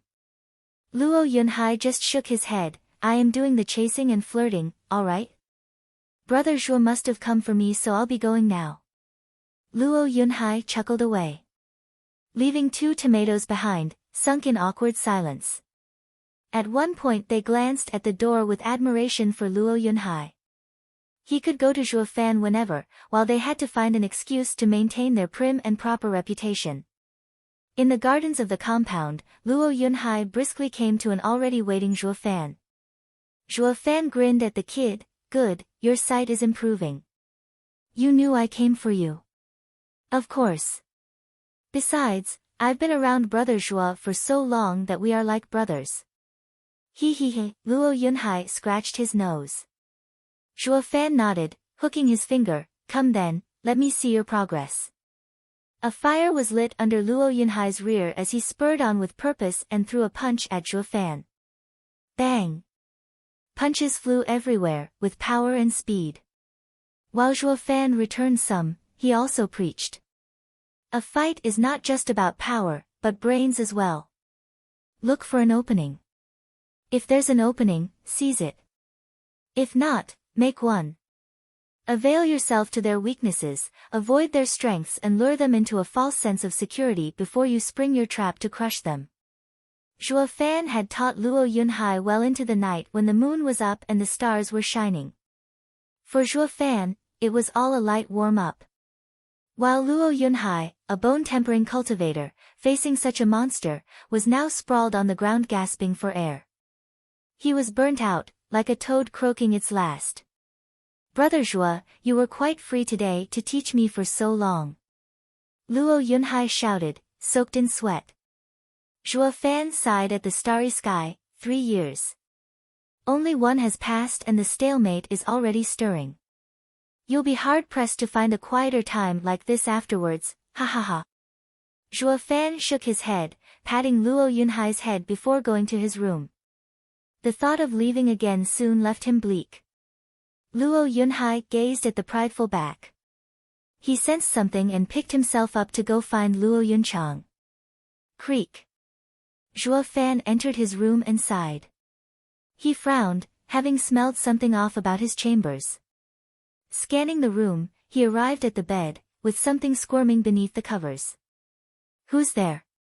Zhuo Fan said. The squirming thing got squirmier. Zhuo Fan flicked the bedding off, but the squirmy thing left him speechless. The fair skin of a tight body, covered in thin red silk that could fly away at a simple breeze, was right there for the taking. The owner of such a work of art had her eyes closed shut and teeth clenched while she was shivering and in silent tears. Miss Schwanger. Blinking, Zhuo Fan swallowed dryly, what are you doing in my bed? Looking like this no less. His voice trailed off, his shifty eyes gawking in all her splendor. Yun Shuang blushed harder and shouted, isn't this what a beast like you wanted? I only hope you will keep your promise once you have had your way with my body. Ah. Schwanger, I think you may have slightly taken this the wrong way. When have I asked this of you? Zhuo Fan's brain turned to mush, not that his sly eyes ever stopped soaking up the view. Yun Shuang was mortified. Is this how he acts? He got what he wanted and now plays the gentleman. Like she was to blame for coming into his bed, and he was honest to God. Yun Shuang snapped, Zhuo Fan, are you mocking me? You clearly said to be with you and now you deny it. What am I to understand? Zhuo Fan finally figured it out and waved his hands around, a total misunderstanding. I never meant it in this way. I only wanted you to be on my side, to look into fate, to be my advisor and not to preach me about growing a conscience or becoming goody-goody. That's all. But for you to jump to the conclusion that I wanted you to make such sacrifices. What was I saying again? Where was I? Zhuo Fan scratched his head. Yun Shuang snapped her eyes open, buried her head deeper from shame and cried. Her mind took a shortcut to the facts, leaving her to do such an embarrassing act. Zhuo Fan panicked. The cool him was now lost as to what to do with a crying lady. So he took his clothes and covered the lithe figure. A sudden bang on his door forced it open and a crowd stormed in with Luo Yunhai in front, laughing. Brother Zhuo, me and sister talked to Captain Pang and heard today is your birthday. Come, let's go to your party. Luo Yunhai's eyes landed on the bed, he gave an awkward chuckle and scratched his head. I see you had your own bit of fun already. Then we won't bother you, he. Carry on. What won't bother? Zhuo Fan, explain yourself. Luo Yunchang turned from happiness to anger at the drop of the hat after gazing on the bed, pointing at the squirmy thing under Zhuo Fan's clothes. Who's she? Where did she come from? Glimpsing at the fine, white skin of the exposed legs, Luo Yunchang was incensed. This dense guy at least has good taste. The girl under there must be a doll. Zhuo Fan shrugged, having no explanation pop into his head. Can you guys step outside for now? Hi, how can we? This is a high-quality class act, catching Steward Zhuo in the act. We just gotta make it memorable. Sly demon always looked for trouble. Then the violent demon cuffed him, a load of tripe. Steward Zhuo is the perfect stud muffin, single too. He is a perfect catch any woman would swoon over. The other pygmies bobbed their heads sagely. Zhuo Fan's face sank, glaring at the four. The *TS are only making it worse. The one who was the real troublemaker here was in fact the princess. Others, for better or worse, were aware of saving his skin, merely wagging their tongues. While Her Highness took 2 steps forward and yanked the shirt off, let's see who you are and if you're worthy of our Grand Steward Zhuo. Yun Shuang curled up with a cry, this act filling her with shame for being seen like this. Zhuo Fan's right eye flashed golden. Divine Eye of the Void's first stage, shift. Yun Shuang and Zhuo Fan were gone the next second, leaving the audience puzzled and sighing. They ran away. We gotta admit, Zhuo Fan's trick sure is useful in cases like these. Luo Yunhai couldn't stop laughing inside. He had everyone gather around to ease Zhuo Fan's loneliness. Otherwise this classic act would never have happened. One thing was certain though, they never figured out who was beneath those clothes. In a pitch-black forest, Zhuo Fan stood in a clearing watching the expansive night sky. A rustle came and a clothed Yun Shuang came out of the tree line. Her face was still red hot in fact, whenever she glanced at him. Zhuo Fan only looked at the night sky, giving her the cold shoulder. Like I said, I want your unconditional support. We are a team, you are one of my people. Your grandfather's business is my business. Or the Yun clan's retreat to Windgaze City would have been harder. I admire your grandfather's virtue. Now forget about the matters in the capital. They no longer concern you. Zhuo Fan's cold tone came. Yun Shuang watched his lofty figure, stalwart and imposing, and calmed down. She looked at the sky and said, Vile Dragon is coming. Vile Dragon? Zhuo Fan pondered, I recall Yun Xuanji telling me about this, they're the Chuanrong. Are the Chuanrong invading? Zhuo Fan laughed inside and nodded, great, you are now on my side. Yun Shuang smiled and nodded. Chapter 387, Chuanrong's Delegation. Chapter 387, Chuanrong's Delegation. At the crack of dawn in the imperial palace, the emperor sat dignified in his dragon throne. His servants at the side and the officials down below were split on 2 sides giving a shallow bow. Prime Minister Zhuge Changfeng was head of policies while Marshal Dugu Zhantian was in charge of the military. They all showed utmost respect, may your majesty lead a long and prosperous life. Present your petitions. A servant shouted, glancing at the men below. Dugu Zhantian flicked his sleeve and came forth with a bow. Your Majesty, I have worked hard in tracking down High Priest's murderer for 10 days yet have found nothing. I ask that your Majesty give me more men to conduct a more thorough search on the houses. Granted. The Emperor spoke. Dugu Zhantian bowed and withdrew. Zhuge Changfeng snickered inside. The old marshal is quite serious in his search, dedicated to the monarch and nation. A shame he's too honest, unable to grasp the cloak and daggers in the court and insists on carrying this matter on. Be as thorough as you like. Looking in the wrong direction will still give you nothing. Zhuge Changfeng stepped forward. Your Majesty, I have a request. The imperial capital has been sealed for 10 days, driving fear into the people and the clans. For the sake of peace, I ask that your Majesty opens the gates. Humph, High Priest's case is yet to be solved and you want to open the city. Is the Prime Minister so impatient because of his own matters perhaps? Dugu Zhantian snorted and glared. The Emperor flicked his cold eyes on the Prime Minister, waiting for him to continue. Zhuge Changfeng shook his head. High Priest's case is crucial, but so is the reputation of the empire. Your Majesty, you may disregard people's livelihood but you should care about the rumors traveling outside the state. Zhuge Changfeng turned serious and bowed, presenting his petition. Your Majesty, the Chuanrong Kingdom knows of your Majesty's centennial jubilee and its emperor has dispatched a delegation with a gift. Please grant it entry, Your Majesty. What? The Emperor and Dugu Zhantian screamed at the same time. Chuanrong has sent a delegation? Zhuge Changfeng nodded. This is an external affair. Letting the delegation see the imperial capital under lockdown will earn their ridicule. The Emperor's brow shook. He glared at the slightly mocking look of Zhuge Changfeng and hatred festered in his heart. Zhuge Changfeng has a response for everything. I didn't respond when he asked that I release the seal on the capital in the name of the people.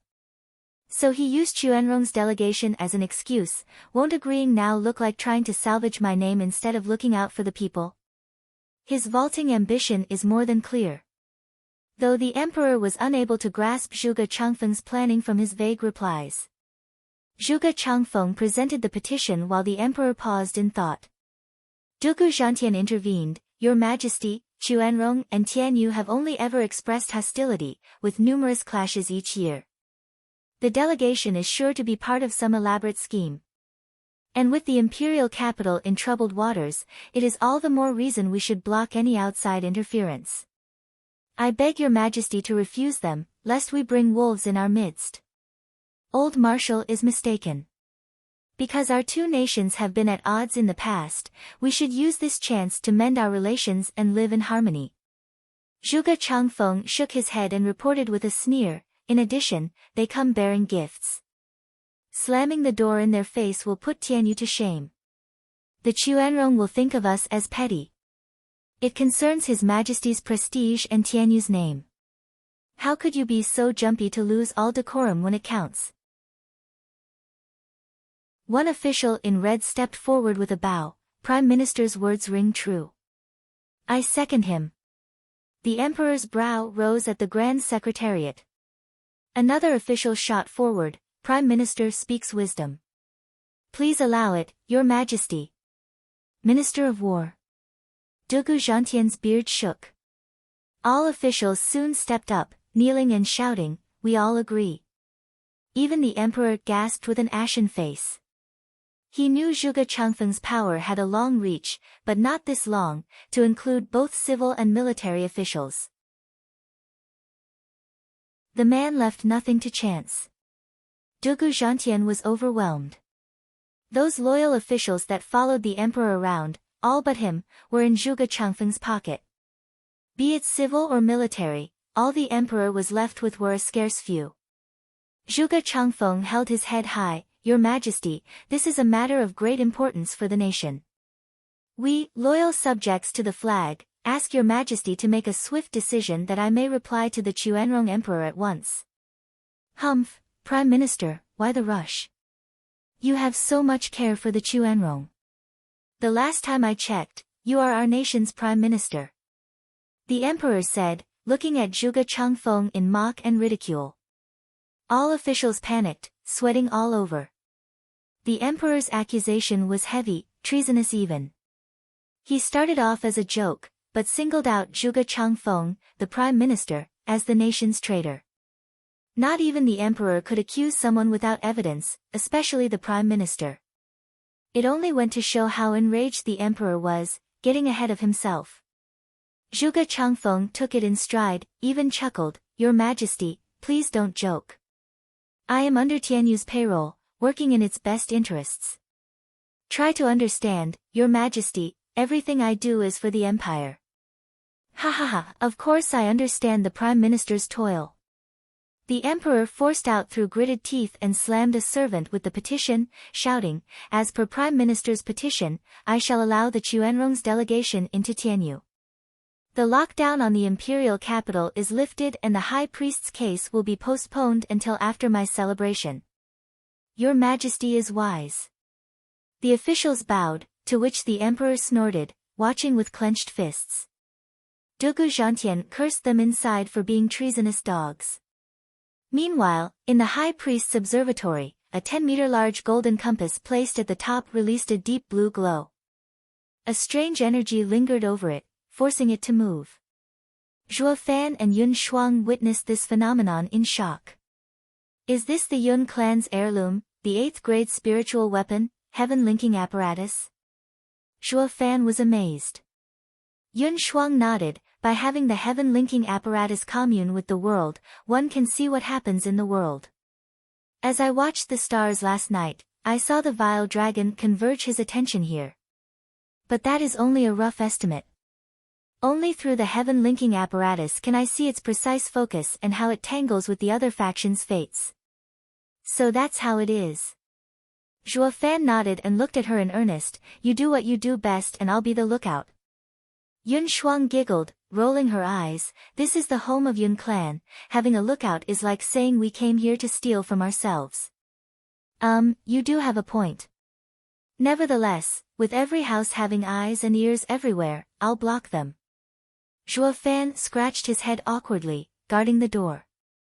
Looking at him, Yun Shuang recalled last night and blushed. He isn't all that bad. At least not to his people. Or they wouldn't hold a birthday party for him. This recall also brought her unmistakably to the moment when she threw himself in his bed, like a birthday present. And there she went again, blushing harder. Shaking her head to get rid of those thoughts, Yun Shuang focused. Her eyes turned black and she stared at the heaven-linking apparatus. The stars above transformed into 4 dragons, roaming above Tianyu and tearing at each other. The clearer it became, the greater the alarm on Yun Shuang's face. When she had last looked at the stars with her grandfather, the clash of the dragons resulted in Tianyu being left in a sorry state. As for the final winner, it was unclear. But the aftermath of this war would leave Tianyu filled with corpses and the people a wreck for decades to come. The greatest casualties Tianyu had ever seen in history. The heaven-communing apparatus stopped and the stars resumed their rightful place. Zhuo Fan ran over, interested. It's over." He was stunned to see Yun Shuang crying and mournful. "Shuanger, what's wrong? Did the wind get in your eye?" Zhuo Fan blinked. Yun Shuang grabbed his wrist and pleaded, "Steward Zhuo, I beg of you. You can ignore what happened to grandfather but please, you must stop the bloodshed from happening. Only you can alter Tianyu's fate and free the people from suffering." Yun Shuang tightened her grip. Zhuo Fan met her gaze and nodded. "I will do my best, but what?" Yun Shuang was overjoyed that he had agreed.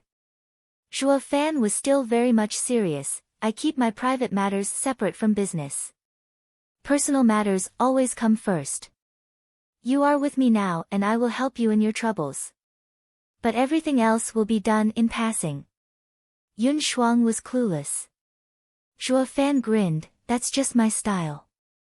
You'll know soon enough." "Now, what did you see?" Yun Shuang snapped out of it and said, "Val Dragon's focus is on the Luo clan." Zhuo Fan raised an eyebrow.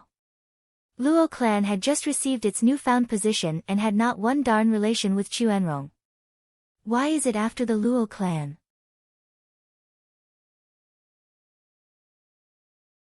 Chapter 388, Ma Man. Chapter 388, Ma Man. Yun Shuang guessed what was going on in that head of his and sighed, that is what fate tells me. Vile Dragon will come down hard, but it also has an augmenting effect. The other three factions' fortune will be augmented, while only the Luo clan weakens. Chuanrong's coming to Tianyu bodes ill for the Luo clan. How can only the other three get enhanced? Zhuo Fan paced around with a frown, but came out empty. This shouldn't be the case. I can understand if the two of them grow, but Crouching Dragon. The Vile Dragon comes with the Crouching Dragon in mind, so why would it result in the Luo clan suffering? Don't you find it odd? Yun Shuang nodded. An educated guess tells us that Chuanrong's first target is Tianyu's imperial family, the Crouching Dragon. But the heavens have shown the contrary. I can't make sense of it either. Yun Shuang sighed.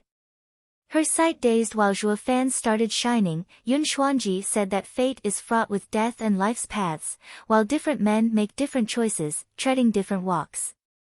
The three houses must have done something to make the Vile Dragon target Luo clan.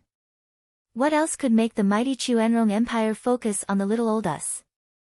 Zhuo Fan mulled it over before asking, what about the Luo clan's fortune? I don't know. Yun Shuang shrugged. Luo clan has you at the helm. With you being out of heaven's control, I can only see the present and immediate situation, while the future is blocked.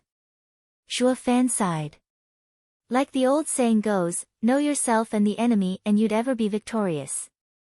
Zhuo Fan knew of his enemies getting tougher, while being in the dark about his own clan, making his own future actions uncertain. Being outside fate is not all it's cracked up to be. A deep breath and a permanent frown, that was Zhuo Fan. What took priority was finding out the three houses' activities. With such a particularly large event in play, a master plan had to be brewing in a deep dark corner.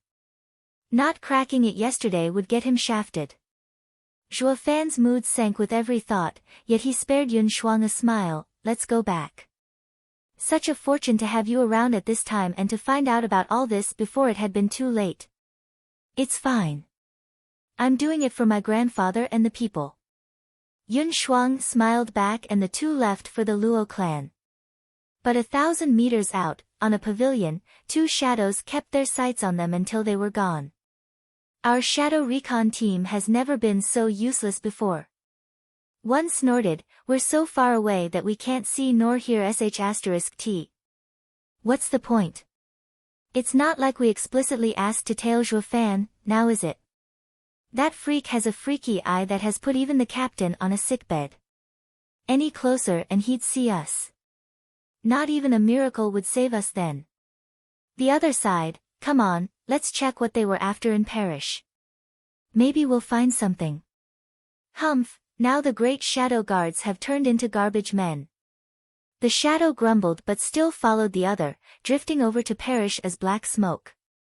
While Zhuo Fan's mind was on the shifting situation, he was out bumping into his allies, asking around for the house's movements. He had Yun Shuang peek the sky over at the parish for any other changes now and then as well. The shadows tailing them though, never once got anything useful. Zhuo Fan was finding it more and more odd that every time he went to Drifting Flowers edifices, the people stammered each time he mentioned Chu Qingcheng. Thinking they may not necessarily be so forthcoming with the complete and whole truth. As for the Yun clan's migration, the emperor posed the question as a mere courtesy, getting the response from Zhuo Fan that they were in a safe place and out of the water. Well, Zhuo Fan had all the reasons. He and Yun Xuanji became fast friends, so he wasn't pushing it to help the guy's family after his death, no? And he was still Emperor-certified best steward beneath heavens. His every action was in accordance with the Emperor's. It wouldn't have gone so smoothly with the Yun clan otherwise. The Emperor had to swallow hard to accept the damage he had done to himself. I just had to hail Zhuo Fan so high and leave a weakness exposed. And now he had Chuanrong's delegation coming over with a present. Truly, when it rained it poured. This was exactly the forecast that had Zhuo Fan's heart tense up. Are Chuanrong going to play out like the forecast? Are they the fourth power to push down on the Luo clan? Zhuo Fan took out Ascending Jade, giving instructions to the elders. They needed overwhelming power, and fast. 3 months came and went. The imperial capital was abuzz from the 1,000 detachments of soldiers at its gates in shining armor and impeccable discipline. Not to mention their mounts were not as insipid as warhorses, but were spiritual beasts. The Grand Cavalry was riding on 3rd-level spiritual beasts, led by a few 5th-level spiritual beasts. The Chuanrong's delegation had arrived. Zhuo Fan, come take a look at all the commotion. At the crack of dawn, a young scholar was very excitedly running towards the Luo clan. Zhuo Fan and Luo Yunchang came out silently. He was no other than the cross-dressing Yongning snooping out of the palace as usual. With how the princess had gotten so close to the Luo clan, she dropped by every other day. First, it was seeing her dear foster sister as the official excuse, and then she shrugged all pretenses, brazenly going after Zhuo Fan. Even Zhuo Fan had to be tolerant to the princess and suffer her antics. Princess, what are you up to this time? I don't have the time, so go ahead with Yunhai and young miss. Zhuo Fan shrugged. Scratching her cute button nose, Yongning snorted and stuck her head out. This is a once-in-100-years occasion. It's so kind of me to invite you to see the bustle, so the least you could do is thank me. See the bustle? More like you wanting to jump right in. Zhuo Fan mocked, spinning on his heel back inside. Yongning flustered, Chuanrong's delegation has come. They're about to enter the city. It's a chance to see exotic cultures that you should never miss. What, Chuanrong? Zhuo Fan stopped in his tracks and turned right back out and kept on going. He wanted to check them out. How strong they were, how many had come, to assess the threat to his house. Princess cried, wait for me. Luo Yunchang was stunned, sensing the seriousness of the matter. She called Yunhai and they went together as well. And so, the whole gang stepped out of the compound's gate. They had just taken a turn on Main Street when they bumped into a literal mob. You couldn't swing a dead cat without hitting something. They tried to find something besides heads, but nope, there were heads everywhere. The exotic foreigners were so in vogue right now, the whole capital was out to see them. Brother Zhuo, here. A shout turned Zhuo Fan's head, coming from a building's 2nd floor. Long Xingyun waved for him to come sit with his allies. Zhuo Fan nodded and took everyone over. Every one of his peers was there. Not just his allies, even the likes of Hell Valley and Pill King Hall. But on account of all the bustle, they decided to keep the friction to a minimum. So much so that the arrival of Zhuo Fan made them look anywhere but at him. With Zhuo Fan being a moody beast, who knew what excuse he'd come up with to trash them? If the elders chose to stand clear, it went double for these disciples.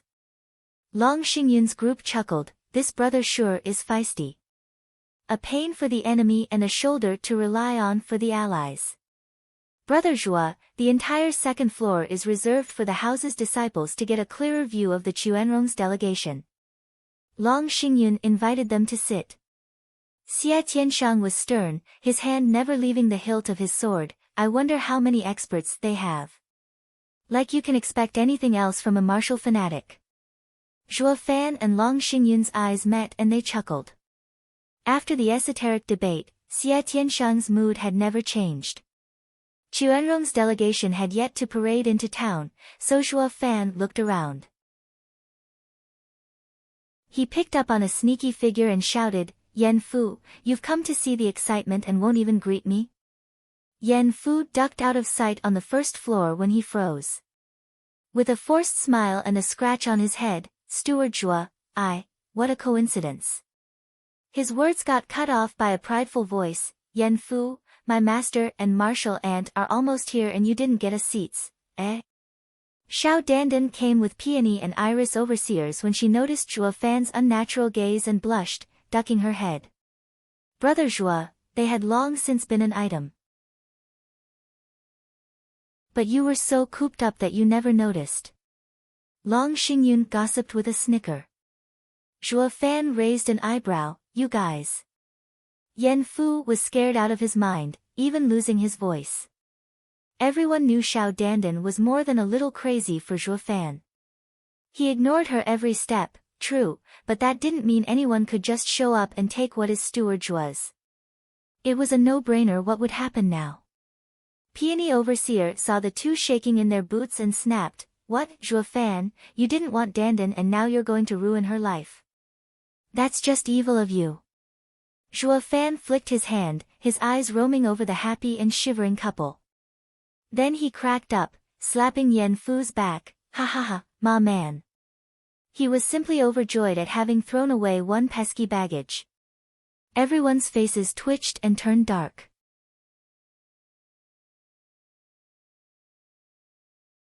Chapter 389, Rampant. Chapter 389, Rampant. Ugh. Yan Fu was having mixed feelings about this. He should be happy as a clam that Zhua Fan wasn't here to deck him, but the more he thought about it the less Zhua Fan's word fit. As if I'm picking his trash, his damaged goods. Xiao Dandan had a sour taste in her mouth as well, her burning heart crumbling from disappointment. What did Zhua Fan mean by this? Did Xiao Dandan mean absolutely nothing to him given any time of the day? He didn't take her seriously, labeling her as an extra baggage from the get-go. Her disciple standing there all lonely had Peony Overseer's temper explode to protect her, cursing, "Zhua Fan, what's that supposed to mean? You felt nothing for Dandan all this time? Are you dead inside?" The outburst earned silent looks from everyone. Then sighs. It's truly a mystery how a woman's mind operates. Iris Overseer pulled on Peony Overseer's clothes awkwardly while scolding her through transmission. When one man has eyes for Dandan, you curse. When another man ignores Dandan, you curse again. Just what do you want exactly? To have a death match for the lady's hand? That's... Words left Peony Overseer. Could Yan Fu versus Zhua Fan even be called a death match? Who in this world can even beat that brat? She only found that Zhua Fan's cold reply had cut her disciple too quickly. Her disciple had always carried a blazing torch for him for 7 years, and counting. If not for the matter with Qingcheng, maybe. This is fine as well. Sighing, Peony Overseer consoled Xiao Dandan. Then signaled for Yan Fu to come with her to teach him proper manners. Yan Fu waited for Steward Zhua's instructions, but the guy only flicked him away. "Go, your future mother-in-law is calling you. Better listen to her." "You, zip it." Peony Overseer snapped with a glare on him. Zhua Fan struck the perfect bystander figure looking at the street. His heart however was doing somersaults. Xiao Dandan was a love-struck fool, always behind him like a lost puppy. Now that someone had taken that puppy in, he was over the moon. Yongning asked Luo Yunchang about the ins and outs of this drama, and sighed. But her gaze for Zhua Fan was now a heavier one. Getting this sugar husband won't be easy. Roar. The rumbling sound announced the opening of the city gates to reveal Fang's savage beast strutting onward in orderly fashion. The people cheered. Most of them had never even seen spiritual beasts, least of all these 5th-level ones. The noisy second floor fell silent, with everyone focusing on the procession. 5 men and 1 woman were leading, on those 5th-level spiritual beasts. The crowd fell back at the imposing aura, avoiding their eyes. The ones behind had no problem seeing those foreigners perfectly. Especially the girl, of stunning beauty. She had a certain wild vibe the Tianyu women lacked, leaving the men enraptured and drooling. Gulping, Long Xingyin squinted, a fair and virtuous lady, a great catch. Perv. The women around rolled their eyes at him. Chuanrong are famous for their beast-rearing skills. But it's my first time seeing the combined power of a man and beast. Xia Tianshang's sword was out of its sheath, flashing dangerously. His two eyes filled with thirst for battle, wishing nothing more than to jump down there and take the foreigners for a spin. Everyone shook their heads, martial fanatic. Long Xingyun advised, this is a chance for our nations to shake hands. You can't go start a war. Especially with that woman, he. Their talk went in one ear and out the other in Zhuo Fan's case. All his attention was focused on the riders. They had 3 profound heaven cultivators, 3 radiant stage cultivators, and 1,000 veteran cavalry in the bone-tempering stage. They rode on 1,000 third-level spiritual beasts and 6 fifth-level spiritual beasts. Can this army threaten the Luo clan? Zhuo Fan sighed. Zhuo Fan, what are you looking at? The princess was piqued by his heavy gaze. At oddities. Zhuo Fan's eyes twitched. The princess was puzzled, what oddities? If I am looking, that means I clearly can't find them, now can I? I wouldn't be looking otherwise, you daft girl. Zhuo Fan rolled his eyes. The princess flushed red and glared in a pout. Roar! The sky shook under the noise and the Chuanrong delegation stopped. Zhuo Fan's side watched one leader's mount roaring and getting ready for attack. In front of it was a 5-year-old child, crying on the ground. A grizzled and thin old man charged out of the crowd and hugged the child. Forgive me, the child is too young to understand running in front of you. I'll take him away. It's fine, uncle, the woman smiled. But the jacked-up leader snickered over her. Are all Tianyu's people without decorum? I am Chuanrong Empire's general, and for you, an ant, to bump into me is a gross act of disrespect. Can you bear the responsibility of a war between us? Cut the act. How could we start a war over this? We'd have been at war for ages by now otherwise. Zhuo Fan mocked. The princess bobbed her head. So did the other young masters, looking at the buffed tough guy with contempt. Those words of his only worked on the common people. While the houses were too wise to fall for some cheap provocation. The old man was but a common man, however, paralyzed on the ground in fear of what he'd done. He had just condemned his fellow countrymen to a life of pain and suffering. He dropped to his knees and begged, "Spare us, Lord, I am at fault. Please don't aggravate the matter." The tough guy snickered, filled with contempt. But the woman frowned and glared. "Zha Lahan, stop making a scene." He, young miss, I was only messing with Tianyu's pests. It won't change anything. The tough guy waved his hand, turning to the old man. I can overlook this for Tianyu, out of the kindness of my heart. But my mount here has special tastes, you see. Every time it bumps into someone, it feels the urge to swallow something. Or his bad mood might affect my own. So tell me, how will you settle this? The old man paled. Figuring the general wanted to feed his spiritual beast with the child. And he wanted the old man to do it too. But how could he? The woman snapped, "Zha Lahan, having fun is one thing, but don't cross the line. He, young miss, it's just a game. No harm, no foul." The tough guy chuckled, yet his vicious eyes never left the old man. Waiting to see him give the child to the spiritual beast. The spiritual beast bared its fangs and licked its maw with bloodshot eyes. Humph, absurd, they've come to our land and yet act all high and mighty. Xie Tianshang slapped the table, his sword half drawn. Long Xingyun advised, "Brother Xie, they were invited. We can't interfere, not with the officials having yet to appear. It will only invite trouble." Ha, the great noble houses, afraid of stirring trouble.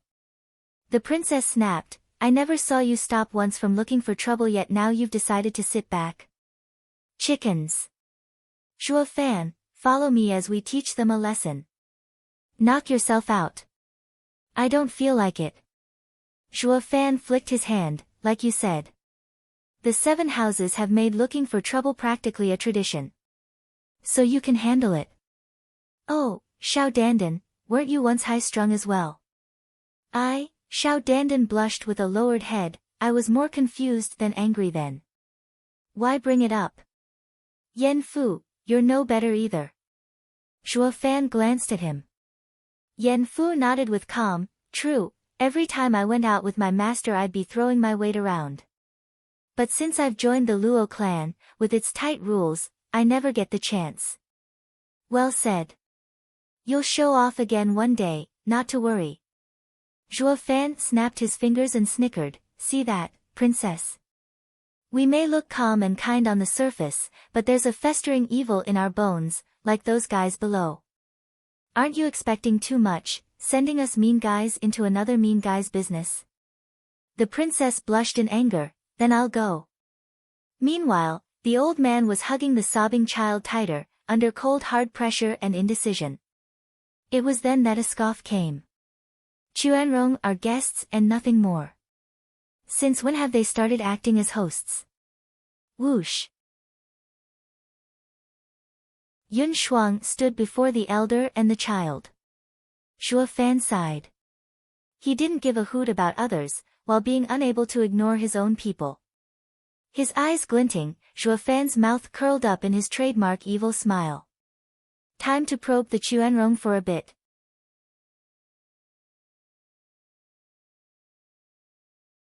Chapter 390, A Dragon Can't Repress a Snake. Chapter 390, A Dragon Can't Repress a Snake. Shuang Yongning cried.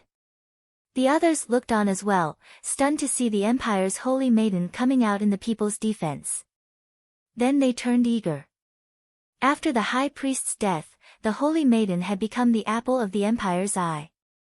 They'd go as far as charging into the Chuanrong delegation if it meant defending her.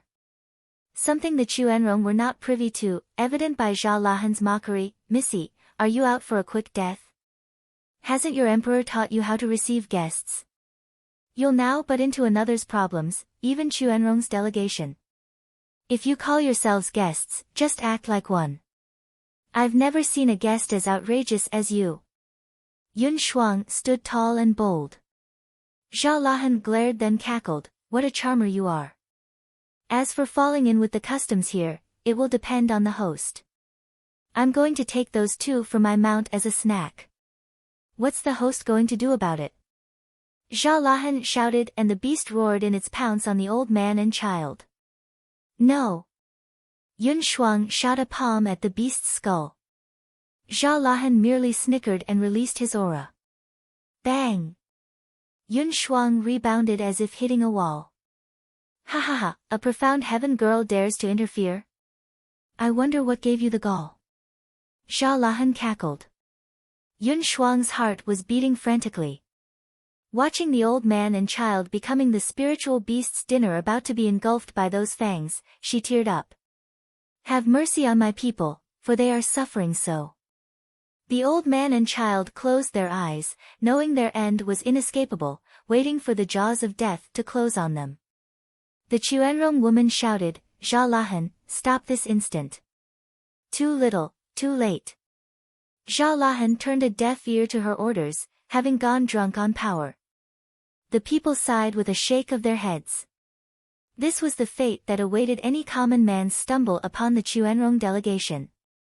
With it being a matter concerning the future relations between the two nations, how many people would dare to step in to solve this mess? Holy Maiden was one, albeit weak. Under everyone's gazes, the fangs inched closer and closer on their meal. The aura had the old man and child unable to even breathe. With a groan, the savage aura withdrew and the spiritual beast halted mid-charge with its maw open. Only the stench kept coming. Zhao Lahan was shocked. And the audience was shocked, regaining their hope. Who was it? The old man and child were still waiting for death, but the beast was running late, making them crack open their eyes to watch the stunning spectacle. The savage beast's huge body was stopped by a red hand. What stood before them was a youth with white hair. They knew who he was. Everyone did after the fiasco outside the imperial palace. The savage no one in Tianyu messed with, Zhuo Fan, had arrived. How is that possible? The calm Chuanrong now cried out. Zhao Lahan's eyes flashed with a thirst for battle. Tianyu has someone capable of holding back a 5th-level spiritual beast with one hand? The agitated lads on the second floor rested easy now, sitting back to enjoy the show with one leg over the other. Once Zhuo Fan stepped up, everything became a foregone conclusion. And all thanks to Zhuo Fan's harsh, cruel and heavy-handed lessons. Xie Tianshang was grumbling, what a hypocrite. He says he washes his hands of this matter, yet here he is jumping right in.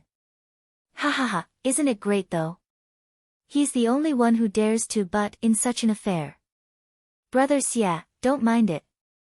Long Xingyun laughed. The others bobbed their heads in total agreement. It begged the question though, would the dragon come out on top, or the snake? Zhuo Fan paid no attention to the savage glints. He merely glanced at the old man and child. What are you looking at? Do you still want to get eaten? The old man darted away with the kid in his arms, expressing his gratitude. Thank you, Steward Zhua. I will never forget this. What arrogance! Zhao Lahan barked, holding the beast by the mane, causing it to roar as well. It thrashed around trying to escape from Zhuo Fan's grip. Zhuo Fan was using the Qilin arm, proving its efforts were in vain. Zhuo Fan snorted and flicked. To the audience's shock, the 5th-level spiritual beast slammed into the ground like a ton of bricks, knocked out cold. Zhao Lahan took to the air, outraged. A mere flick knocked a 5th-level spiritual beast unconscious. Who is this guy? I've never heard of anyone like that in Tianyu. The Quanrong delegation was just as stunned. Steward Zhua's might is boundless. It started with a shout and then it turned into a roar as more voices joined in, throwing their fists in the air. Steward Zhua, Steward Zhua. The shouts came in waves, rumbling across the sky. The Quanrong delegation looked around in shock and then focused at Zhuo Fan. A steward has such power. How come we've never heard of such an outrageous being in Tianyu? His fame is great as well. The people practically love him. Blast it! What is the intelligence department even doing? An expert like this that every common man knows about yet we've gotten no wind of? They're all nothing but 2-bit rejects. Ignoring it all, Zhuo Fan strode over to Yun Shuang. She had put on a wide smile, being relieved for the people's safety. At some point, her heart knew that as long as Zhuo Fan was around, everything will be a-okay. Zhuo Fan was the one who gave her such a sense of security. Steward Zhua. Yongning squeezed in with Yan Fu through the crowd, running at them. She bowed, forgive me, Steward Zhua, for our tardiness in buying the goods you asked for. Please don't blame us. We are mere servants, nothing in your eyes, but we are hardworking. Someone blocked our path. Zhuo Fan noticed her wink and laughed. This girl hasn't been around me for long, yet she has developed quite the flair for the dramatic. The Quanrong delegation was overwhelmed. Say what? That lady just now and the new kid are only errand boys? Everyone from Quanrong felt a chill. Mommy, which house is bursting at the seams to have a profound heaven expert doing errands? Weren't profound heaven experts supposed to be clan elders in Tianyu? Gulping, the Quanrong looked at them in fear. If a servant's requirements are at least the profound heaven stage, then what about their elders, clan head, and even venerables? More importantly, how many clans like these are there in Tianyu? They all knew Tianyu was a hidden den of monsters, but this was ridiculous. No, how is that hidden? Even the common man knows their outstanding blue blood. God damn you Hu Yanchai. How the hell did you perform your investigation? The Quanrong glared at the last rider on the 5th-level spiritual beasts, a thin middle-aged man. The guy was bewildered as well, lowering his head in shame. When did Tianyu whip out a fresh batch of clan members? Or are they bluffing? But a glance at Zhuo Fan had him sighing instead, losing all nerve. Zhuo Fan was a 3rd layer of profound heaven expert, but a hand of his trashed a 5th-level spiritual beast. Not even Zhao Lahan could do that. For a freak like that to be a steward and the clan to have profound heaven experts as servants may not be such an oddity. The Chuanrong looked at Zhuo Fan's group with solemn gazes, with all their arrogance washed away. The younger generation on the second floor felt their cheeks twitching in tandem. Zhuo Fan is the worst influence. He is pushing them deeper on the path of violence.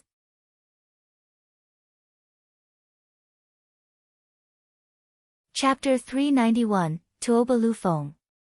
Chapter 391, Tuoba Lu Feng. You know you're wasting time, so why are you still here? If you run late and the young master isn't satisfied, I for one can't suffer the consequences and you sure as hell can't either. Flicking his sleeve, Zhuo Fan strutted forth. He might as well go with the flow and take the play as far as it took him. The Chuanrong grew tense. This outrageous thing is afraid of his young master. This clan must have harsh rules, with experts in droves. So much so that the steward who has such godlike power isn't of high status in the clan and has to cater to the young lord's whims? Everyone knew the strong ones in the clan were revered and even the clan head watched his tone around them, let alone the young master. From the sound of it, he isn't much in the clan. But what does that make his clan, an abomination? Yongning and Yun Shuang shared a sneaky smile and the people hid their joy. All of Tianyu knew of Zhuo Fan by now, a steward in name yet the de facto leader of the Luo clan in the clan head's absence. Only Gux would actually fall for his antics. And the Chuanrong were shaking in their boots. With the intel and their numbers, they figured they'd boss Tianyu around, with no house or clan messing with them. Reality proved otherwise, however. They'd just met a servant who was a profound heaven expert while their steward was a godlike freak capable of doing anything. Case in point, didn't the steward wipe the floor with their general's mount? It was by this clan's grace that they weren't dead already. The Chuanrong slumped, losing their haughty air. A handsome youth even cupped his hands. My subordinate was too impulsive and I apologize for the trauma he caused. Thugs on the outside yet pushovers at heart. His attitude earned the contempt of everyone. Be that as it may, having the delegation apologize for its transgressions was enough, no? Tell that to Zhuo Fan. He never once looked at them, treating them like air as he turned to Yun Shuang. What are you standing around for? Back to shopping. Ridiculous. Zhao Lahan's eyes spat fire, his fists tight. The princess snickered inside, yet not quite content with how subdued the drama was.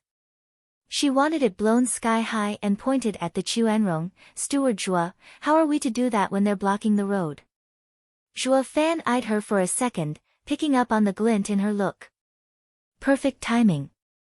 Let's get those guys to act and get a feel of the situation, shall we?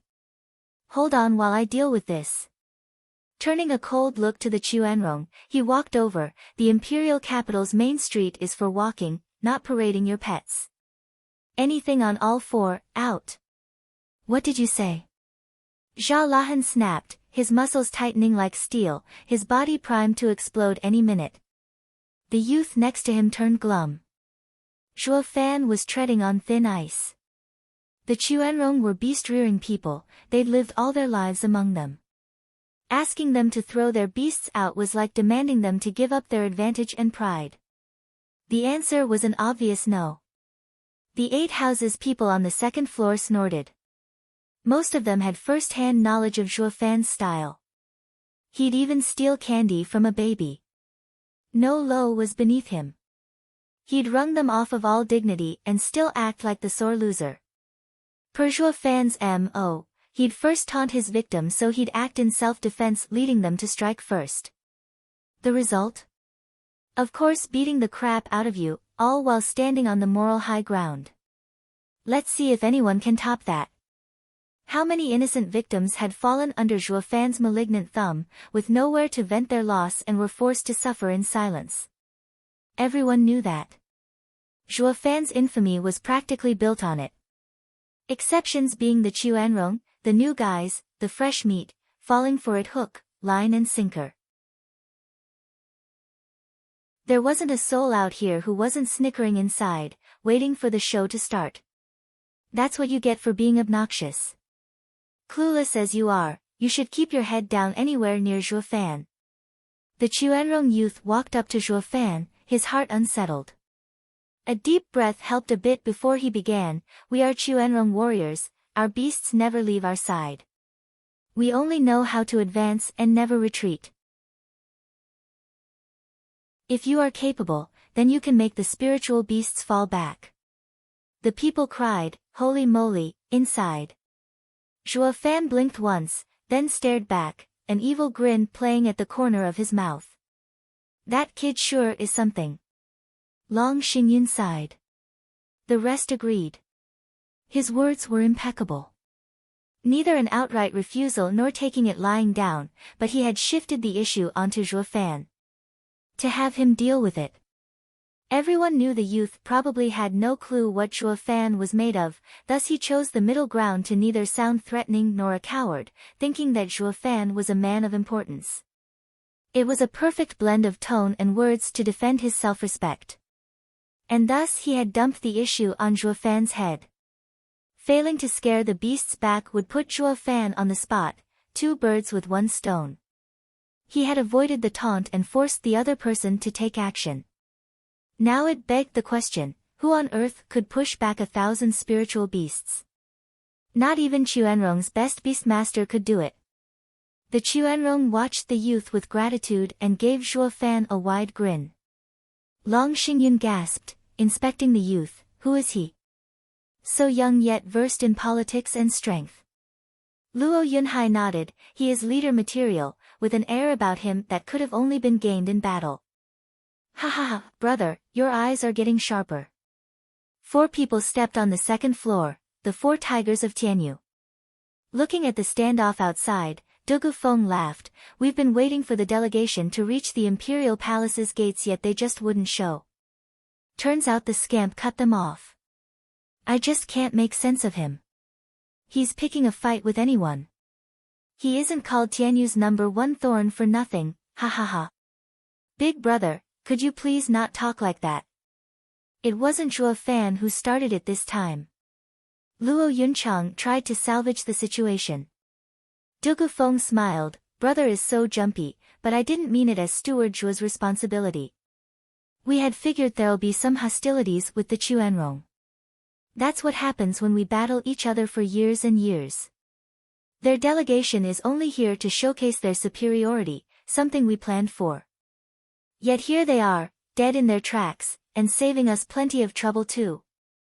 The others understood. Their march to the Imperial Palace was to set up their powerful position, cut short by Zhuo Fan's interference. Sigh, it's a darn shame too. It was one thing to raise your tone against the 4 tigers of Tianyu, and a whole nother against Zhuo Fan. By the way, brother, do you know that youth? Luo Yunhai asked. Dugu Feng sighed, not just know him, but he is an old rival. He is the Chuanrong Empire's commander Tuoba Tieshan's only son, Tuoba Lu Feng. He's a young commander. Luo Yunhai exclaimed, I was wondering why I got a general's vibe from him. Dugu Feng nodded, his eyes fixed on the youth. Tuoba Lu Feng is shrewd, brave and adept in leading his men. A bit on the young side, but he has earned his place in the army. We 4 have tangled with him more times than I can count, and always came at a disadvantage. They say he will take his father's place, a prime candidate to be the next commander. Luo Yunhai's eyes trembled and he ingrained the youth's image in his mind. The next Chuanrong Empire's commander meant their future enemy. Elder brother, what about the others? Luo Yunhai asked. Dugu Feng said, there are 8 wolf wardens under Chuanrong Empire's commander, of great mettle and are unstoppable. 3 of them are currently present. Dugu Feng pointed at the tough guy stirring trouble, he is second among the 8 wolf wardens, Savage Wolf Shalahan. His innate power and unmatched bravery paint him as someone able to tear apart a 5th-level spiritual beast. A fierce opponent. That one there is obscure wolf, Hu Yanchai. In charge of intelligence and scouting, a hidden danger. Dugu Feng pointed at the thin figure, he isn't much to look at, but he is sure to be watching you. His operatives are sharp and capable. Luo Yunhai nodded. Dugu Feng turned to a masked man with only half his face visible, that is Chuanrong Empire's most famous archer, ranked third in the 8 wolf wardens, the sky-piercing wolf, Zhe Bi. His heaven-shaking bow and cloud-nailing arrow are 6th-grade spiritual weapons. His shots are deadly, taking out the enemy generals. Even the marshals suffered at his hands. He is one opponent you can hardly guard against.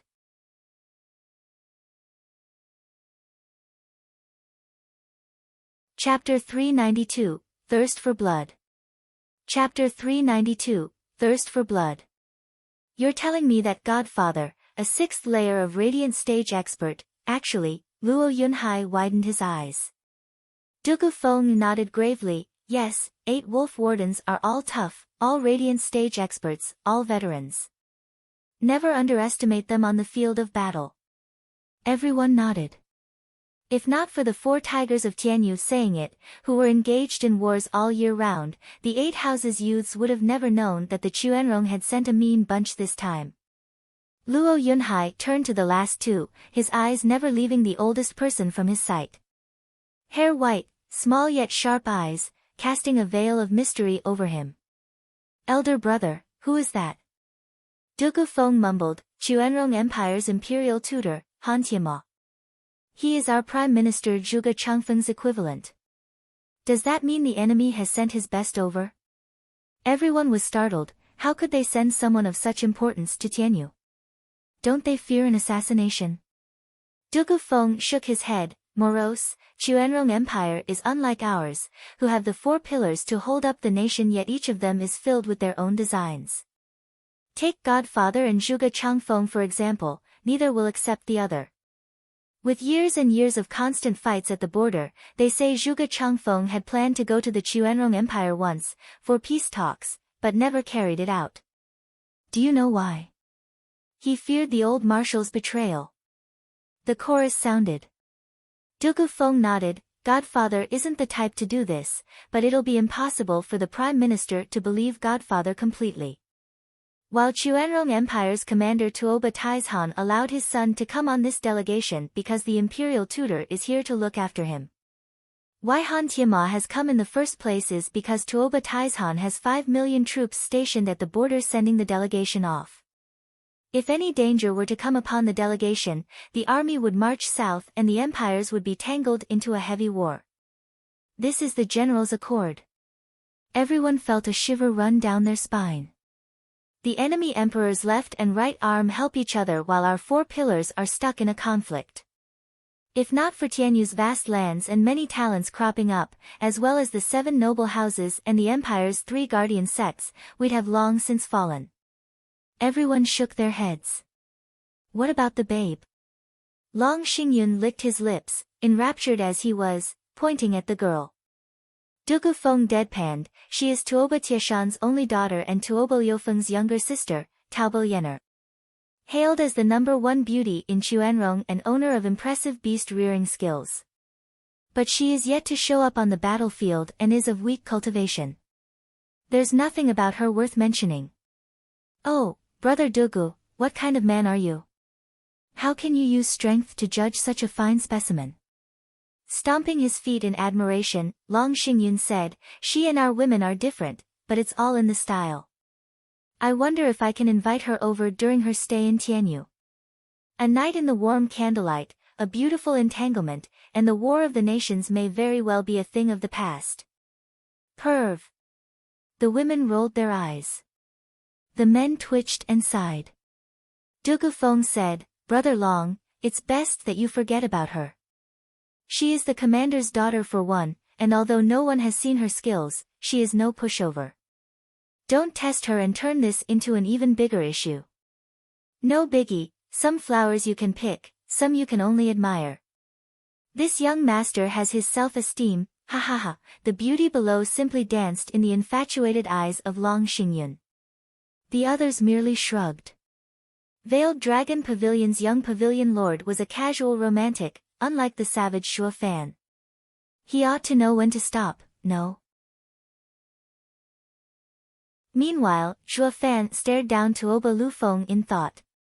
Then he grinned, telling you to step back is out of respect for you, faraway guests. Do you really want me to do it? Ha ha ha, if you must. Tuoba Lufeng grinned back and the Chuanrong were looking at Zhuo Fan with mockery. The spiritual beasts under them were their lifetime companions, listening to nobody's orders but them. As for cowering them, haha, like that's gonna happen. These weren't your average beasts mind you, but comrades in arms as they had shed blood and sweat on the battlefield together. Their wills were tougher than ever. It came as no surprise that no one believed Zhuo Fan was up to the task. Have it your way. Zhuo Fan snorted inside, took all the spiritual beasts in his eyes and his grin spread wider and wider. Tuobo Yofeng's instincts kicked in and his heart shuddered. As for the cause of the queasiness, he had no idea. Shove off. Zhuo Fan's eyes glinted azure along with his bark. It rang louder and louder in the spiritual beast's ears. It was then that a ripple swept across them. The still cheerful spiritual beasts froze and their riders looked down stunned. Before the riders could even grab their mane, the beasts were howling away. Under the stunned gazes of everyone, the 1,000 spiritual beasts scampered off towards the city gates, running for their lives, paying no heed to the riders' orders. Something of incredible dread and terror consumed their minds, driving them insane and leaving them with only the instinct of fleeing. The bond between man and beast, forged in the thick of battle, through happiness and sadness, now laid broken. What the hell? Stop this instant. Tuobo Yofeng's mount was also frantic, but no matter what he said, it wouldn't listen. So he took to the sky, watching the 1,000 beasts on the ground stampeding for the gates, the 6 5th-level spiritual beasts included. It only took a second for them to clear the city. They left behind a bunch of rattled and sorry-ass riders, with an unlucky few trampled under the horde, ending up with broken bones by the dozen. There was not a face out there in another state than bugged out and slack-jawed. Except of course Long Xingyun's gang on the second floor who only chuckled. They had been through this kind of thing back in the esoteric debate, where Zhuo Fan scared away the blood crocs with a glare. Using savage beasts in front of Zhuo Fan was like asking for a beatdown. Chuanrong Empire, founded on beastmasters, had met their nemesis in Zhuo Fan. The 6 people in the air faced this incredulous, inconceivable and preposterous scene with blank minds. Tuoba Lufeng even looked at his sister, Liener, you're the best at controlling beasts. Just what is going on here? How should I know? Taobo Liener soured for a second then recalled something. He squinted at Zhuo Fan for a whole 15 minutes before crying, it's you. Zhuo Fan turned towards her, someone from Chuanrong knows me? Zhuo Fan took a single look at her and his heart started beating a mile a minute.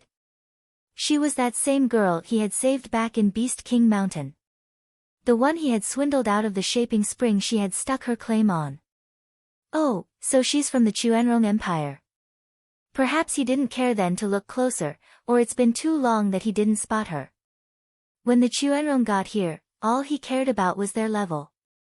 He had no intention to care about some woman's looks. Unlike that loaf Long Xingyun, who could tell on the spot how many moles a girl had. Taobo Liener hadn't guessed either since Zhuo Fan now had a thick mane of white hair. But the instant Zhuo Fan scared the beasts off, she was brought back to Beast King Mountain. On a closer look, she figured him out. The two stared off, in silence and puzzlement. Who is he? What is he doing in the imperial capital? Whose house's steward is he? So the girl is a Chuanrong. But what was she doing on Beast King Mountain, at the time of the esoteric debate no less? Does it have something to do with the Chuanrong delegation's aim for coming here? Zhuo Fan pondered. On the second floor, Luo Yunchang's face was hard, that rotten, stinking prick. He knows another lady. Sigh, another hottie falls into Brother Zhuo's clutches. I admit defeat. Long Xingyun sat back with hands behind his head, just how many chicks does Brother Zhuo know anyway? For him to get close to even the Chuanrong Empire's girls, he is one Casanova. Liener, do you know each other? Tuoba Lufeng asked. Taoba Yener whispered, brother, he is the one I had talked about, the weird one I came across. What? Tuoba Lufeng set his bloodthirsty eyes on Zhuo Fan. There's actually a man in this world with such absolute power over beasts. He is the greatest threat to us. He has to be put down.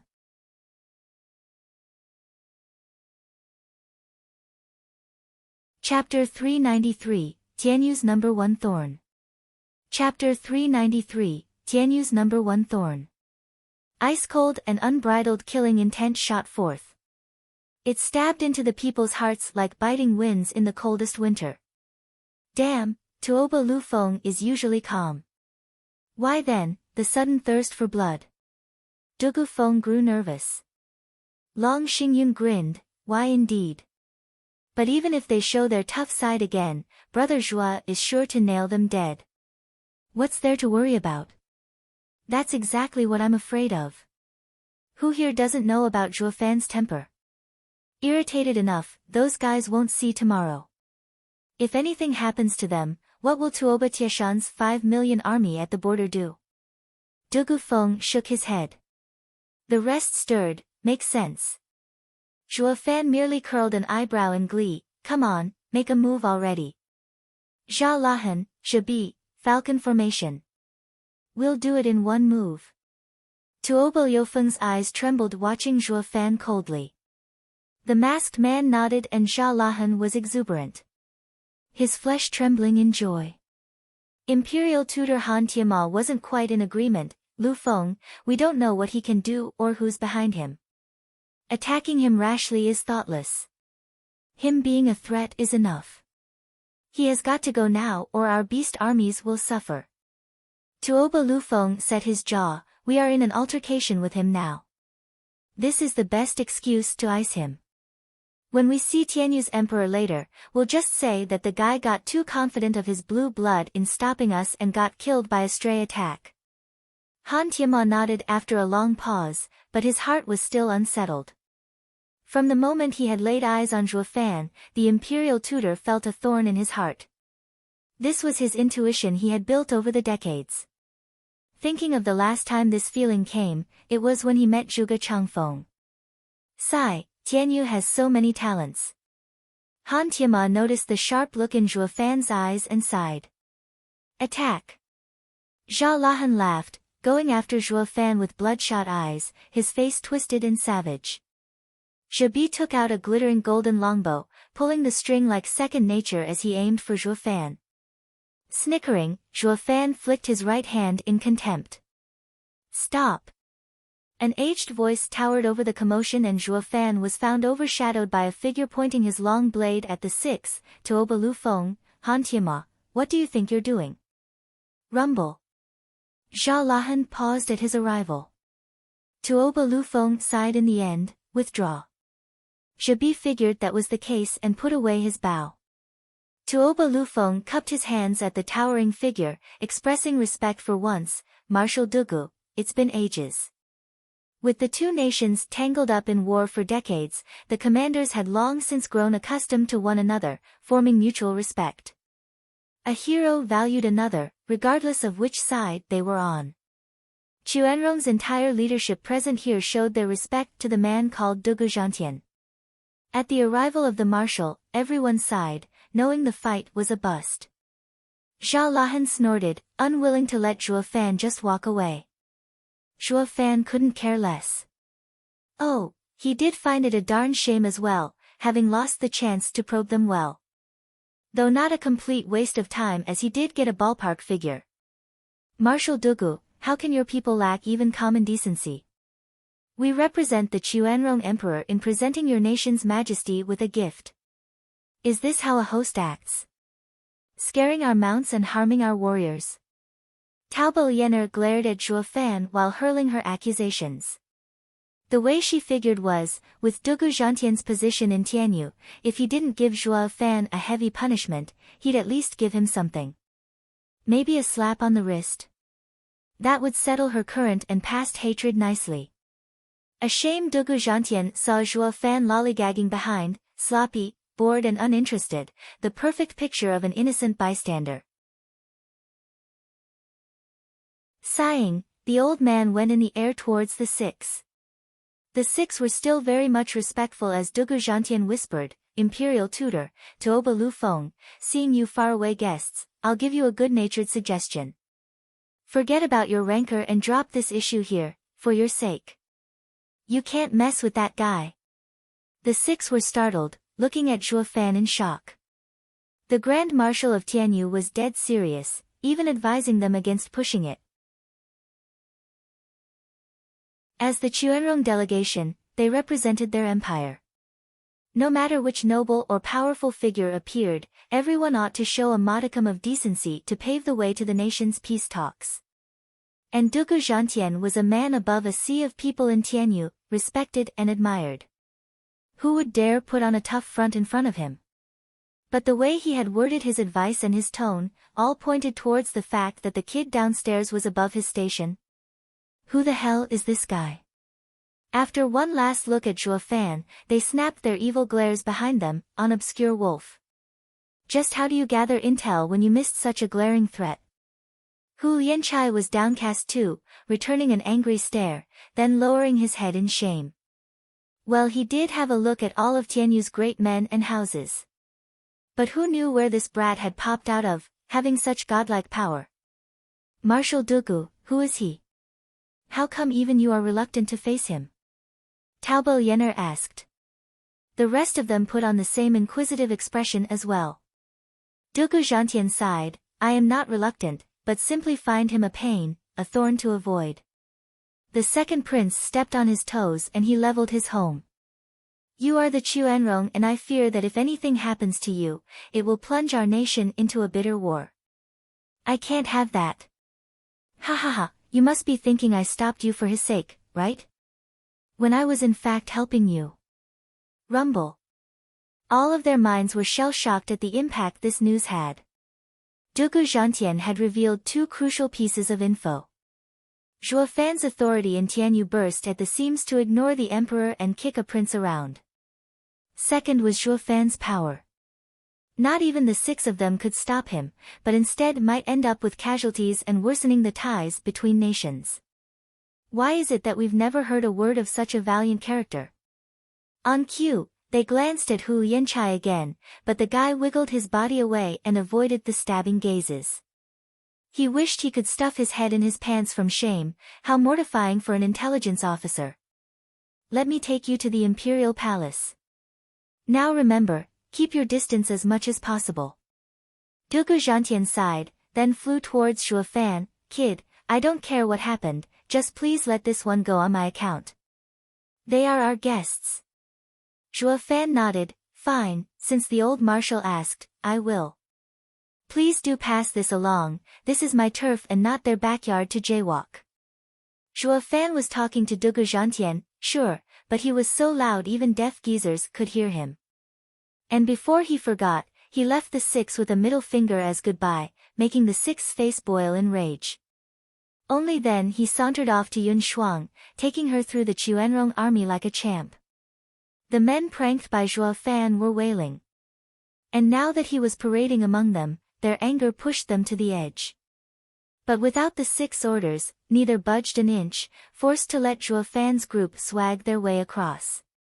He didn't leave them in the dust, but sure as hell left the Chuanrong army without an ounce of dignity.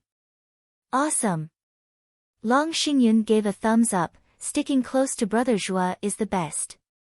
Dugu Feng sighed, thank God Godfather mediated before the matter escalated. This maverick demonic dragon was assumed to be the wolves' next meal, yet now they were the ones left whimpering. Dugu Zhantian shook his head and led the outraged Chuanrong's six to the imperial palace. Only this time, the six no longer had their cocky attitude, not after the bruises their pride took just a while back. Not in their dreams had they thought it humanly possible that in this trip to Tianyu, while they had barely crossed the city gates, they would be molded into shape. Forget about dignity, they had lost all self-respect. Meanwhile, Prime Minister Zhuge Changfeng and all the officials stood before the imperial palace's gates. They had waited and waited, until finally, by some miracle, the Chuanrong arrived.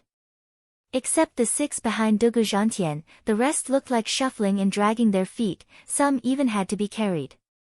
Face twitching, the Minister of War whispered, "Prime Minister, are they the Chuanrong? Why do they look like stragglers from a routed army?" Zhuge Changfeng pondered and soon came to a conclusion with a smile, "Ha ha ha, I believe they were indeed routed. I reckon they went head-to-head with Tianyu's number 1 thorn." The officials were stunned, then snickered inside. This new generation.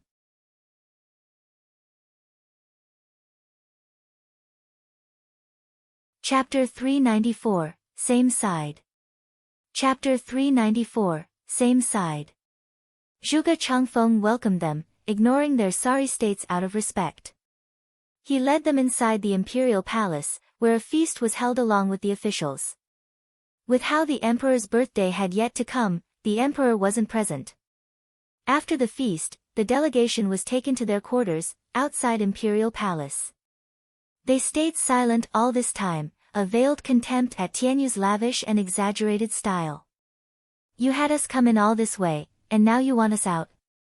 We didn't even see the emperor yet. That's a custom for you. Going in for a feast is having good manners. But you're not the big cheese here to live in the fancy and grand imperial palace." Chuanrong's 6 leaders entered a high-class tavern, while the soldiers were housed in garrisons. Garrisons guarded by Dugu Zhantian's army. He said guarding, but it wasn't much different from keeping an eye on them to curb any violent behavior on Chuanrong's part. In the dead of night, a slim figure dodged the patrols and sneaked up to a lit-up house, knocking twice, "Brother, it's me." The door opened just a crack and the figure slipped right in. Looking up, she was no other than Taobo Yener. 6 people were in the room, the leaders of the Chuanrong Empire's delegation and one who had yet to reveal his face. "Who is he?" Taobo Yener pointed at the robed person. Tuoba Lufeng and the imperial tutor exchanged a smile. When the hooded figure raised his head, he spoke in a familiar tone, "Ha ha ha, Miss Yener, we've been chatting all day at the feast yet you've already forgotten me? SSS. Taobo Yener glanced at the aged man and stuttered, "Zizhuge Changfeng. What are you?" "Yener, don't make a fuss, Prime Minister Zhuge," her brother smiled, "is on the same side as us." "What?" Taobo Yener stared at Zhuge Changfeng for a good while, not quite able to wrap her head around that notion. The great leader of Tianyu's 4 pillars was on Chuanrong's side. Zhuge Changfeng smiled at her obvious confusion, "Miss Yener, I and your esteemed father, imperial tutor, and your emperor, have been in secret contact for decades." Yener blinked her big putty eyes, turning to her brother, only to find him nodding. "Now a believer," she said, "I finally get why you were so confident in this mission. You had Prime Minister Zhuge on the inside. He's the one you called the most reliable spy." Tuoba Lufeng merely grinned. He then said, "Prime Minister sir, has there been no changes to the plan? I get the feeling the situation in Tianyu has gone through upheaval." "Ha ha ha, the young general is keen. It has indeed been so over these past few years. Our plan will just have to keep up with the times." Zhuge Changfeng nodded, "Worry not though, the stage has changed in our favor and not against it." "How can you be so sure?" Han Tianma said. Zhuge Changfeng had a confident smile. The original plan was to use the Centennial Jubilee as an excuse to bring high-ranked Chuanrong into the imperial capital. When the time is right, Commander Tuoba will put pressure on the borders, taking Dugu Zhantian away and leaving the playing field open for the regent estate to incite chaos in its conquest of the houses. With the emperor's men busy with the mess, he'll have no one next to him, giving us the perfect opportunity to cut his head. The plan was 90% assured of success. Once the emperor falls, the rest will follow. With no support, the veteran Dugu Zhantian will be beaten back as well. At this point, the Chuanrong army will have free rein to go across the country, with Tianyu all for the taking. The crucial point is for all these scenarios to happen at the same time. By the time the Empire's 3 guardian sects find out, it'll be too late. We'll just give them a little something to soothe them later and Tianyu will be ours. Yes, that's the original plan. But what has changed? Han Tianma asked. Zhuge Changfeng's eyes flashed. This change came out of the blue to everyone. Tianyu no longer has 7 noble houses, rather 8. It is now in an even more tangled mess, with 3 factions in a deadlock. Even the ambitious regent estate finds this situation hard to overcome. How can? Tuoba Lufeng was frantic. Zhuge Changfeng gave him a long look. Actually, you've already met with the 8th house today. Luo clan, led by that steward, Shuo Fan. Shuo Fan? The same one who blocked us. Everyone cried out. Tuoba Lufeng thirsted for blood, he can't be left alive. Since they are foiling our plan, then we will help Regent Estate in rooting them out. Young Master Tuoba, take it easy. Zhuge Changfeng threw a mocking smile. If Shuo Fan was such an easy target, he'd be dead ages ago. With all due respect, as you are now, facing Shuo Fan will end with you all getting annihilated. Each of them was shocked and looked at Zhuge Changfeng incredulously. Taobo Yenner snapped, Prime Minister Zhuge is trying to scare us. I've met with Shuo Fan before. He is strong, yes, but not invincible. Zhao Lahan or Zhabi, in fact anyone here can easily kill him. With 2 against him, he is sure to breathe his last for good. Zhao Lahan and Zhabi swelled with pride, we ain't top Chuanrong warriors for nothing. Zhuge Changfeng shook his head, ha ha ha, Miss Lianer, when did you meet him? What was his cultivation? Around, a year ago. He was a peak bone tempering cultivator then. Taobo Lianer recalled, now that he's in the 3rd layer of profound heaven stage, it proves he's incredible, but nothing we can't handle. Zhuge Changfeng sighed, anything can change, given enough time. For a monster like Shuo Fan, a year is more than enough. Ha ha ha, look beyond his low cultivation. Pitting your radiant stage experts against him is overconfidence and blind ambition. You're setting yourself up for failure. Zhao Lahan and Zhabi glowered as Zhuge Changfeng continued uncaringly and spoke with an exceedingly cold gaze, not to mention, Tianyu's every faction is in a deadlock. Looks quiet from the outside but a storm is brewing underneath the surface. It's the best time for our plan. And the best candidate to break the stalemate is none other than the dauntless Shuo Fan. You can't touch him before that, understand? Zhuge Changfeng's speech ended with a command. Not something the Chuanrong's top dogs would be keen to readily accept. Only Han Tianma was pensive before nodding, you know the situation better than us. We will listen to the Prime Minister. Zhuge Changfeng nodded pleased. He chatted for a while longer and then slipped away. His 2 elders were waiting outside. With Zhuge Changfeng gone, Zhao Lahan was the first to act out, Imperial Tutor, young master, are we just going to do what the old fox said? We have no choice. We are strangers in a strange land and shouldn't act on a whim. Han Tianma said, Obscure Wolf, you have 3 days to find out about Tianyu's latest events. And this time, don't let the factions' relations and their actions escape your notice. Face red, Hu Yanchai bowed and left in the pitch-black night. Meanwhile, in the Imperial Palace's study, the Emperor was reading the reports when a reportee came. A black figure kneeled, Your Majesty, news has come that the Chuanrong delegation is housed. Also, the Prime Minister has made contact. The Emperor's beard shook and he grinned, ha ha ha, it has finally begun. The Emperor took black and white pieces from a chess box beside him and threw them on the ground, the pieces are in play. All that's left is a checkmate. At the parish's observatory, Yun Shuang inspected the sky with the heaven communing apparatus. Shuo Fan stood watch with a frown, replaying today's events. That Chuanrong girl in particular kept coming back to him. The heaven communing apparatus stopped and Yun Shuang looked winded, with faint sweat on her brow. How is it, Shuanger? Any changes for the better? Shuo Fan asked. Shaking her head, Shuanger was grave, not only there are no changes for the better, but the crouching dragon looks more imposing, ready to take flight. Zhuo Fan knew it to be the sign of being on the brink of ruling this land. In other words, Chuanrong's arrival made the imperial family more powerful. That's terribly strange, unless... Zhuo Fan's eyes glinted. Yun Shuang begged, Steward Zhuo, this sight has shown me that the land will be in even more chaos. The people will be in pain, suffering, and will be wretched. I beg of you, please save them. You alone can change this fate. Yun clan people are so strange. You've set aside your revenge for your kin and instead care for others. Zhuo Fan grinned, no worries, you are with me now. I will help you achieve your wish.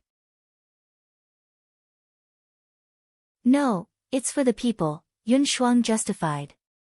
Zhuo Fan teased, I'll do it for you, but don't feel like doing the same for the people. Now, who do you want me to do it for again? For me, blushing, Yun Shuang lowered her head. Zhuo Fan laughed, his mind filled with constant thoughts. Everyone is dead focused on the Luo clan.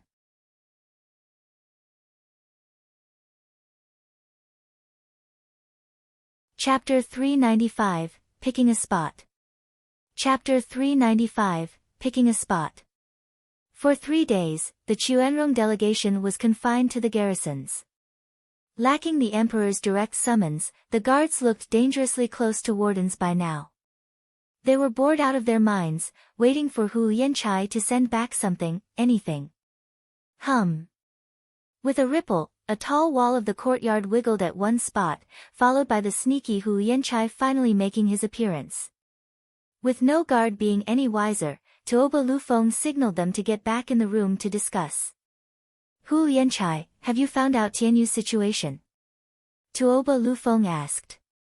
Hu Yanchai gave a heavy nod and saluted, young master, Tianyu is just like we've learnt from Prime Minister Zhuge, having experienced great change. All brought upon by the same man that stopped our march, Zhuo Fan. He is a hard man to deal with. Tuoba Lufeng raised an eyebrow, staring him in the eye and motioning to continue. After taking a moment to organize his thoughts from his overexcited heart, Hu Yanchai stressed every word, based on my investigation, there was no 8th noble house 8 years ago, but a nameless third-rate clan. But under Steward Zhuo's leadership, this clan struck like lightning, killing everyone in their path to reach the status of 8th noble house. He is a rare talent, with a sharp mind and boundless might. Hu Yanchai gave a systematic recount of the clan's history. Sighing now and then, but all out of respect and fear. The narration took half a day. Everyone watched him blankly, their lips dry, unable to believe. Tuoba Lufeng and Imperial Tutor were downright plagued with worry. In less than a decade, he had raised a third-rate clan into a house, even surpassing their 1,000-year-old legacy. This man was a true rarity. He wasn't just some guy with a gimmick, but an unheard-of genius in the truest sense of the word. Hu Yanchai, are you sure you aren't wrong? How could this have happened? How is he so strong? Zhao Lahan protested in his denial. Rolling his eyes, Hu Yanchai was just as bitter, do you think I want to believe this fairy tale? Am I that much of a fool? Everyone on the streets knows about this, down to the last bum. I am forced to believe it. That's why Zhuge Changfeng told us to stay clear of him. He is a serious threat. It's best we follow his advice for now. Han Tianma said. Tuoba Lufeng squinted while pondering but nodded in the end, he will become our end if we don't get rid of him. But with how few we are, it'll be hard if he possesses the skills they say he does. We need to think of the bigger picture.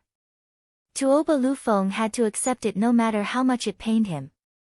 Zhao Lahan was completely against it still. Didn't Tuoba Yener just say that me and Zhibi are enough to waste him? This is absurd. The young commander had complete trust in the 8 wolf wardens. Any impossible mission would be completed once they stepped in. So why was it that against a Tianyu whelp, he had lost all confidence? Zhao Lahan grumbled inside, glancing at Zhibi. From his icy look, he figured the guy was of the same mind. Now we know Tianyu's situation and need only to wait for the Emperor's summons. Hu Yanchai, resume scouting and report anything you find, even rumors. The rest of you are dismissed. Understood. Tuoba Lu Feng had them all withdraw. Hu Yanchai bowed. As they all went their separate ways and Hu Yanchai was all hush-hush in his sneaking out, someone called out, Hu Yanchai, wait. Hu Yanchai turned to see Taobo Yener bringing Zha Lahan and Zhabi. He bowed, young miss, do you need me? Hu Yanchai, your stealth cultivation method is rare in this world. Can you also take us along? Yener looked at him with hope flashing in her eyes. Hu Yanchai frowned, young miss, are you? Ha ha ha, to be perfectly honest, old pal, we want to get rid of that insufferable prick. Zha Lahan shouted, his face twisted with malice. Hu Yanchai paled, you can't. Let's say the rumors about him are inflated, but that doesn't mean you can beat him. We still don't know what he did to reach such a high position, all by himself too. Moving without the imperial tutor and young master's consent will affect the plan. We can't take responsibility for that. I just can't take you. The three nodded, figuring as much. Still, Taobo Yener continued, then we won't kill him, and we'll just teach him a lesson. Hu Yanchai, you've heard it as well, how brother isn't confident in you 8 wolf wardens. We have to prove him wrong, to wash away this shame as Chuanrong warriors. What if the kid is as godlike as they say? Enough ifs. Rumors always tend to exaggerate. When have you seen someone that strong around? Taking the attacks of 2 peak radiant stage experts at the 3rd layer of profound heaven stage. That's inhuman. Taobo Yener cut him off with a strong objection, Zha Lahan, with your innate power, you've lived among spiritual beasts deep in the mountains until 20. Can you do it? Do you believe such a ridiculous thing actually took place on this earth? Zha Lahan shook his head with a smile, young miss, I don't mean to brag but I have yet to find someone who can survive my strength. When I entered the radiant stage, I could handle a peak radiant stage body cultivator's attack, while 2 would be somewhat harder. This is why I do not give credence to what Hu Yanchai says about the prick's masterstroke. It is a fantasy, a made-up fairy tale. Yeah. I've met the guy and even though he is fast at cultivation, that doesn't make him invincible. We're only going to expose the charlatan for who he is and showcase the divine might of Chuanrong. Taobo Yener's face was filled with pride, not to mention that bastard was mean to me back in Beast King Mountain. He even stole my stuff. And I'm supposed to just let him get away with it. We, Chuanrong, are no pushovers. Hu Yanchai nodded. They were warriors who didn't know how to retreat. Of course they'd be sure to vent their mistemper tantrum. With no more preamble, Hu Yanchai nodded, all right, young miss, enter my beast-holding ring. I'll take you out. Eyes aglint, Taobo Yener and the other 2 perked up. In a flash of white, Hu Yanchai had them tucked away. Hu Yanchai's figure shimmered and he soon blended in with nature, moving around like a heat wave. Meanwhile, in the Regent of Prosperity's compound's garden, Zhuo Fan was sipping green tea under a pavilion. In front of him were a handful of rocks scattered around on the table. Zhuo Fan was steadily looking at them. Steward Zhuo, what's on your mind? A soft voice broke his reverie, noticing Yun Shuang coming over. The stones had names on them, to which Yun Shuang said, I see, Steward Zhuo is brainstorming how to get out of this impasse. Yeah, the 4 factions, including Chuanrong, are now in a standoff. Zhuo Fan smiled, sipping his tea, and weighed a rock. Neither side wants the deadlock to persist, looking for a palooka so hard in the head that he'd smash this stalemate wide open. But who'd be willing to become the eye of the storm, the public enemy number 1, whose fate is to be torn to shreds? Yun Shuang looked at him at a loss, scratching her head. Zhuo Fan smiled, I didn't want to do it, but Shuanger, what I understood from your readings is that all these insidious players have one thing in common, they all want to make me the scapegoat. Such a fate is hard to change, even if I'm willing. Yun Shuang saw the look in his eyes and started to worry. Zhuo Fan laughed at her look. Relax, since I know heaven's direction, I'll just move against the grain. They want me to become the center of it all, that's fine by me. They'll just have to witness the second coming of Gu Santong. But unlike him, I'm not one to fall so easily, he, Zhuo Fan snickered. Yun Shuang sighed. She had yet to get used to seeing his evil grin, but felt at ease knowing Zhuo Fan had made up his mind. Yongning took this moment to make her presence noticed, in her fashionable and cross-gender cross-cultural cross-age cross-dressing scholarly get-up, Shuanger, Zhuo Fan, to celebrate Imperial Father's Centennial Jubilee, the Imperial capital is holding a lantern festival. Let's all go. You sneaked out again. Zhuo Fan was in no mood, not interested. Yongning deflated and turned to Yun Shuang. As the good sister she was, Yun Shuang knew what Yongning was thinking. Steward Zhua, the imperial capital is in turmoil and for 2 weak girls to go alone. Fine, you're an asset I have to protect and keep close. Zhuo Fan waved to her and shook his head. The girls hid a sneaky smile.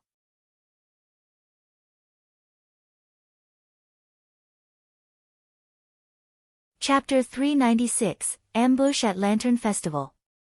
Chapter 396, Ambush at Lantern Festival. On the night of the Lantern Festival, you couldn't swing a dead cat without hitting someone. With their emperor's birthday fast approaching, the buildings were decorated with lanterns, turning the capital into a breathtaking scene. Many romantics and couples took full advantage of this rare occasion to get together and whisper sweet nothings to their better half. Then again, an exception was almost guaranteed to exist. Sticking out like a sore thumb was a guy with white hair, surrounded by 3 bells and at the admiration of the crowd. Buddy, you're one daring trailblazer on the righteous path of love. We, poor fellows, only date one on the night of Lantern Festival, while you've come out with 3. I tip my hat to you, sir. The eerie looks came everywhere he went. Zhuo Fan's face was twitching looking at the girls with a sigh. Yongning wanted to come with Yun Shuang, but since Luo Yunchang overheard them, she just had to join. She even shot down anyone else who wanted to join them, lest they became a third wheel. Sister please, isn't it already a crowd with 3 girls in tow? Zhuo Fan rolled his eyes, hearing the bubbly girls giggle and chatter. All this time he was sighing and sighing. At some point, a sharp and heavy sound came followed by a mighty pressure clearly focused on Zhuo Fan. Dodge! Zhuo Fan waved at the girls, sweeping them off their feet and sending them 100 meters away. Yongning ended up sputtering dust from the maltreatment. She slapped the ground, getting to her feet and told him off. Zhuo Fan, what the hell is wrong with you? She was royally pissed. Here she was taking the guy on a night out and earning some brownie points, and the twit had sent her flying. That's no way to treat a friend, especially a princess. But noticing that Zhuo Fan was staring at the sky, she did as well and gasped. The other girls paled as well, filled with worry for Zhuo Fan. A bludgeon easily 10 meters in diameter came smashing on Zhuo Fan's head. On the other end of the mace was Zhao Lahan, with bloodshot eyes and a malignant face. He wanted to flatten Zhuo Fan in one strike. He, you pompous cretin, weren't you godlike? Try this on for size. Zhao Lahan cackled inside.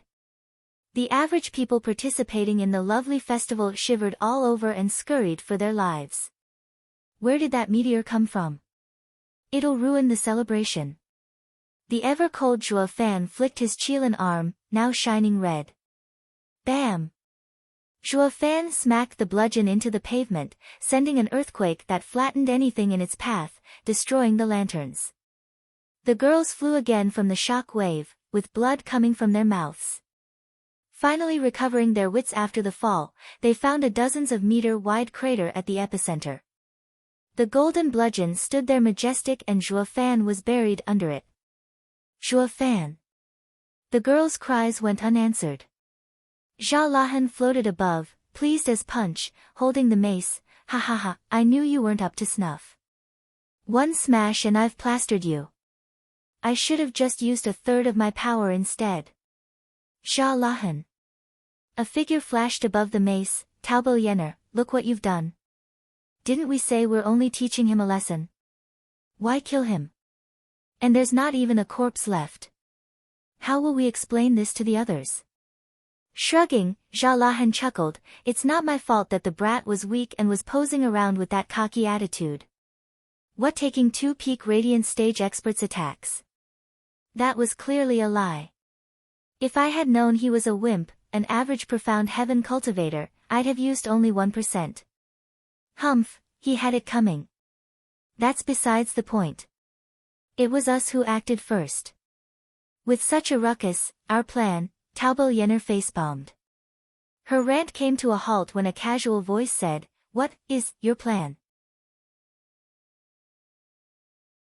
The two watched the massive bludgeon rocking, unleashing heavy tremors. Why, young miss, that power.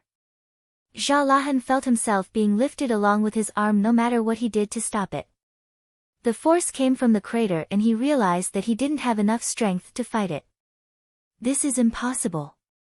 Since when did the world have such a mighty being? Shah-Lahan narrowed his eyes and watched Zhuo Fan lifting the mace up with one hand, like a giant holding the heavens. His casual look gave the feeling that he wasn't even pushing it. Zhuo Fan. The girls cheered. Taubal Yener pointed with a trembling finger, he's still alive and not a scratch on him. Shah-Lahan, use everything to push him back. I already am.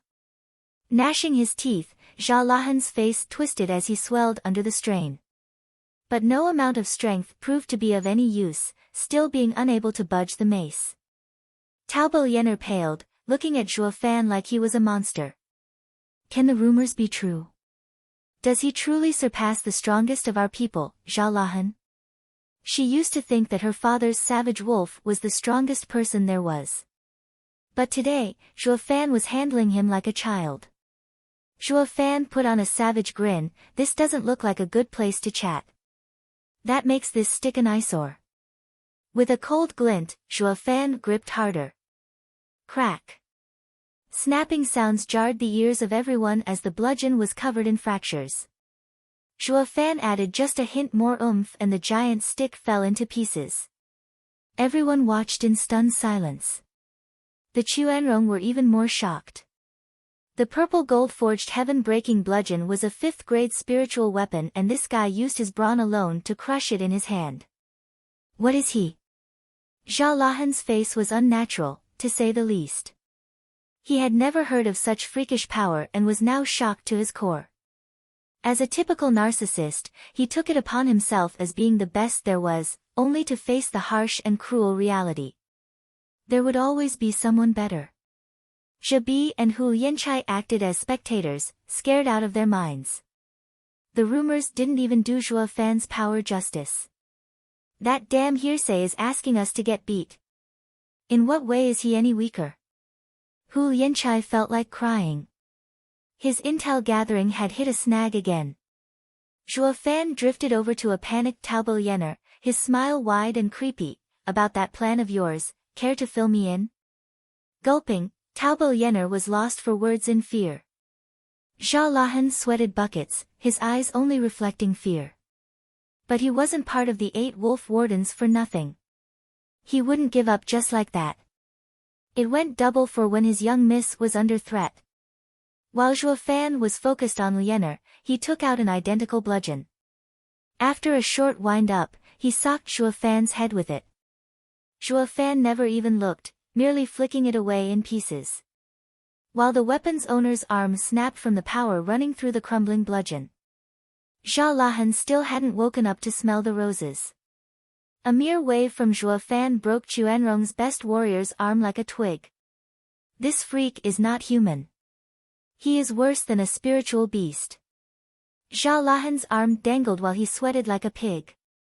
His heart was consumed by fear and in denial of what was right in front of him. It took a long time for it to sink in, the fear, the dread, the futility of it all. Taobo Lianer gave the wretched Zhao Lahan a long look, then looked at the grinning Zhuo Fan. The poor girl was about to cry. She was really regretting it now, messing with a monster without rhyme or reason. Zhabi at the side, had his bow and arrow primed, aimed between Zhuo Fan's eyes. He was also soaked in sweat. It was sky-piercing Wolf's first time facing such a thorn.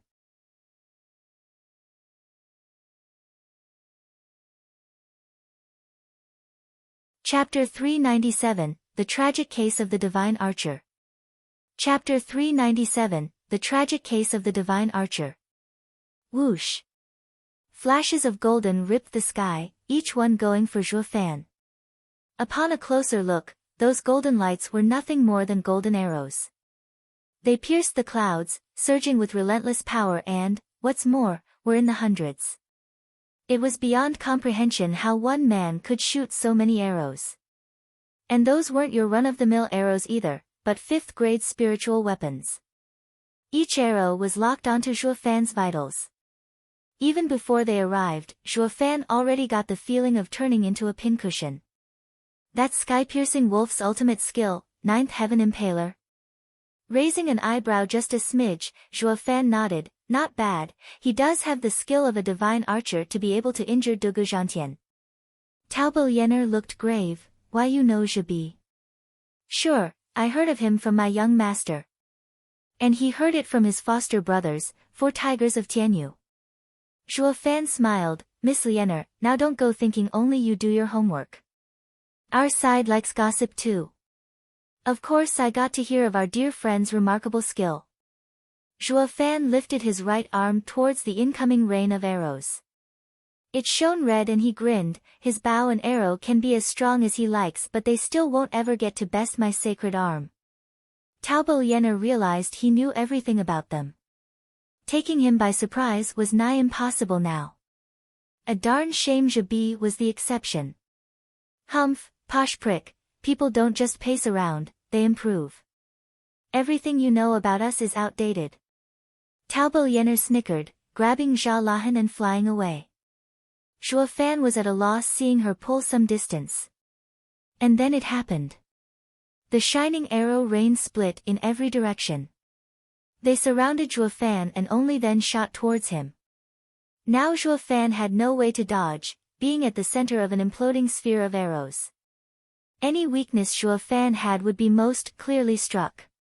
His 2 beast fists were in no way capable of defending every inch of him either. He was at death's door. Ha ha ha, see that rotten jerk, that's Zhabi's newest ultimate, 1000 Arrow Focal. This is his first time using it on the field. Try and block that. Taobo Lianer was delighted in Zhuo Fan's plight. The girls below were worried sick. The smile on Zhabi grew and grew. He knew exactly what this move could do. Each arrow was a 5th-grade spiritual weapon, each fired at full power and now had the guy surrounded. It was impossible to make a perfect dodge or block. Even if Zhuo Fan survived, he'd be in a world of pain. This is called flawless archery. Zhabi had moved himself by what he had accomplished. Using his newest ultimate on a super expert like Zhuo Fan was the best field test. Zhuo Fan wasn't that thrilled. He sighed and dropped his hand. Word on the street is that 9th Heaven Impaler is incredible. I thought of giving it a shot and to see how my arm fares. Yet instead I'm stuck with some 1000 arrows something, how droll. Zhabi almost spat blood. His toil and sweat in creating this ultimate skill had earned a huge ixnay by Zhuo Fan's evaluation. His heart couldn't take it. Humph, ignorant sad sack, we'll see who's crying later. Taobo Lianer stuck out her head, having the same reaction. Humph, cut the act.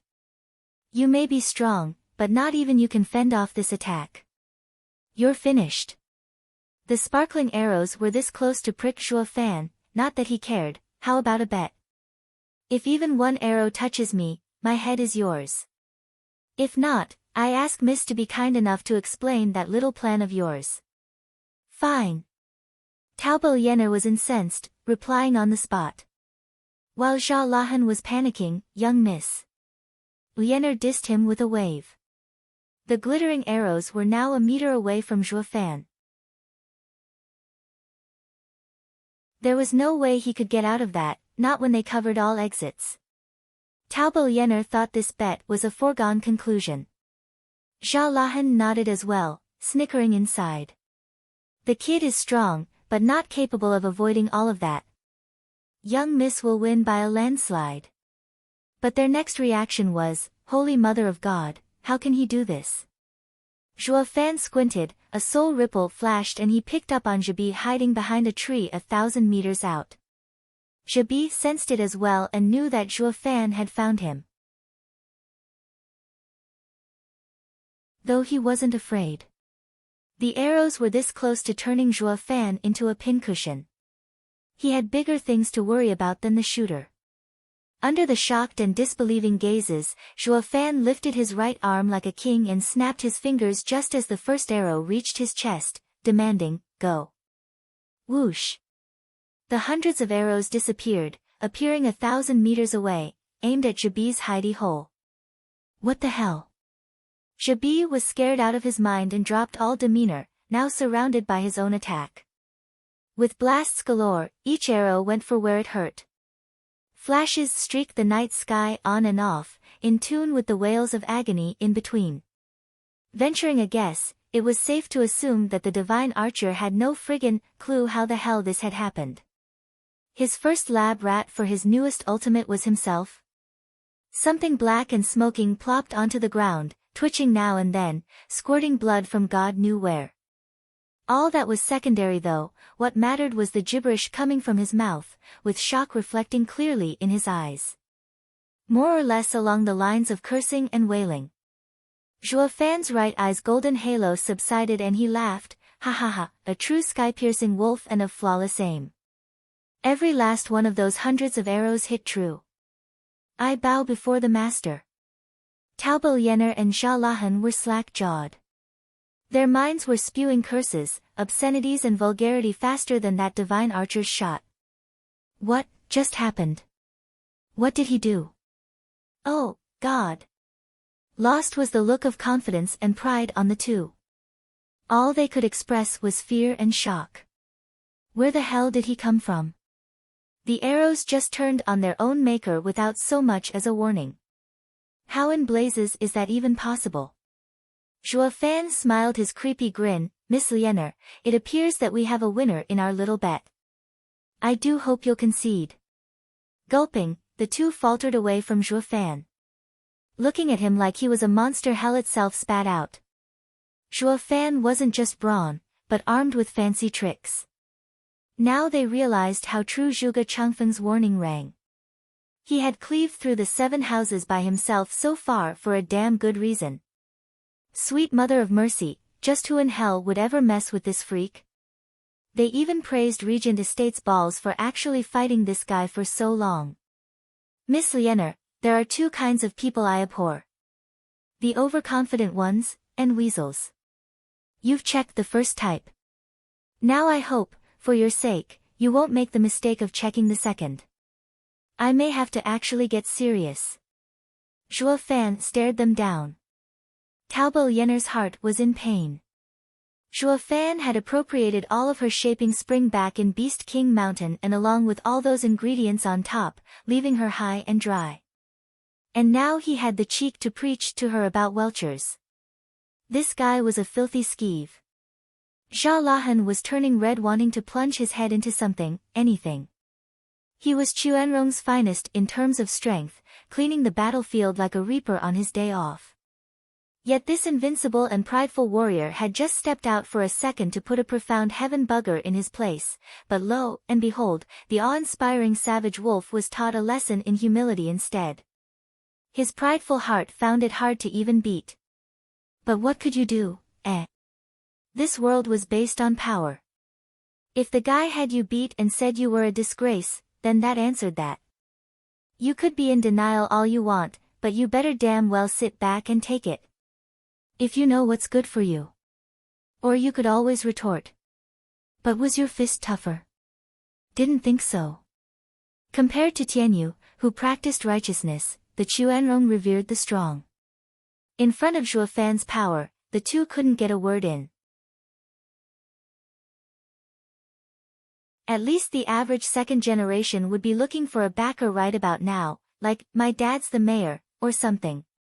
But wait, the Chuanrong despised such things. A loss was a loss, regardless of how. To the point that they weren't even shouting out the fact that they were delegates, with diplomatic immunity. Kill me. Taobo Yenner stuck out her neck, stubborn as a mule. Zhuo Fan grinned, his fingers crackling. Are you sure that you want to test me? You may be the Chuanrong delegation, finding jaywalking normal. But when going after the best steward beneath heavens, I have the right to judge you. Zhuo Fan's fist flashed red, his killing intent skyrocketing.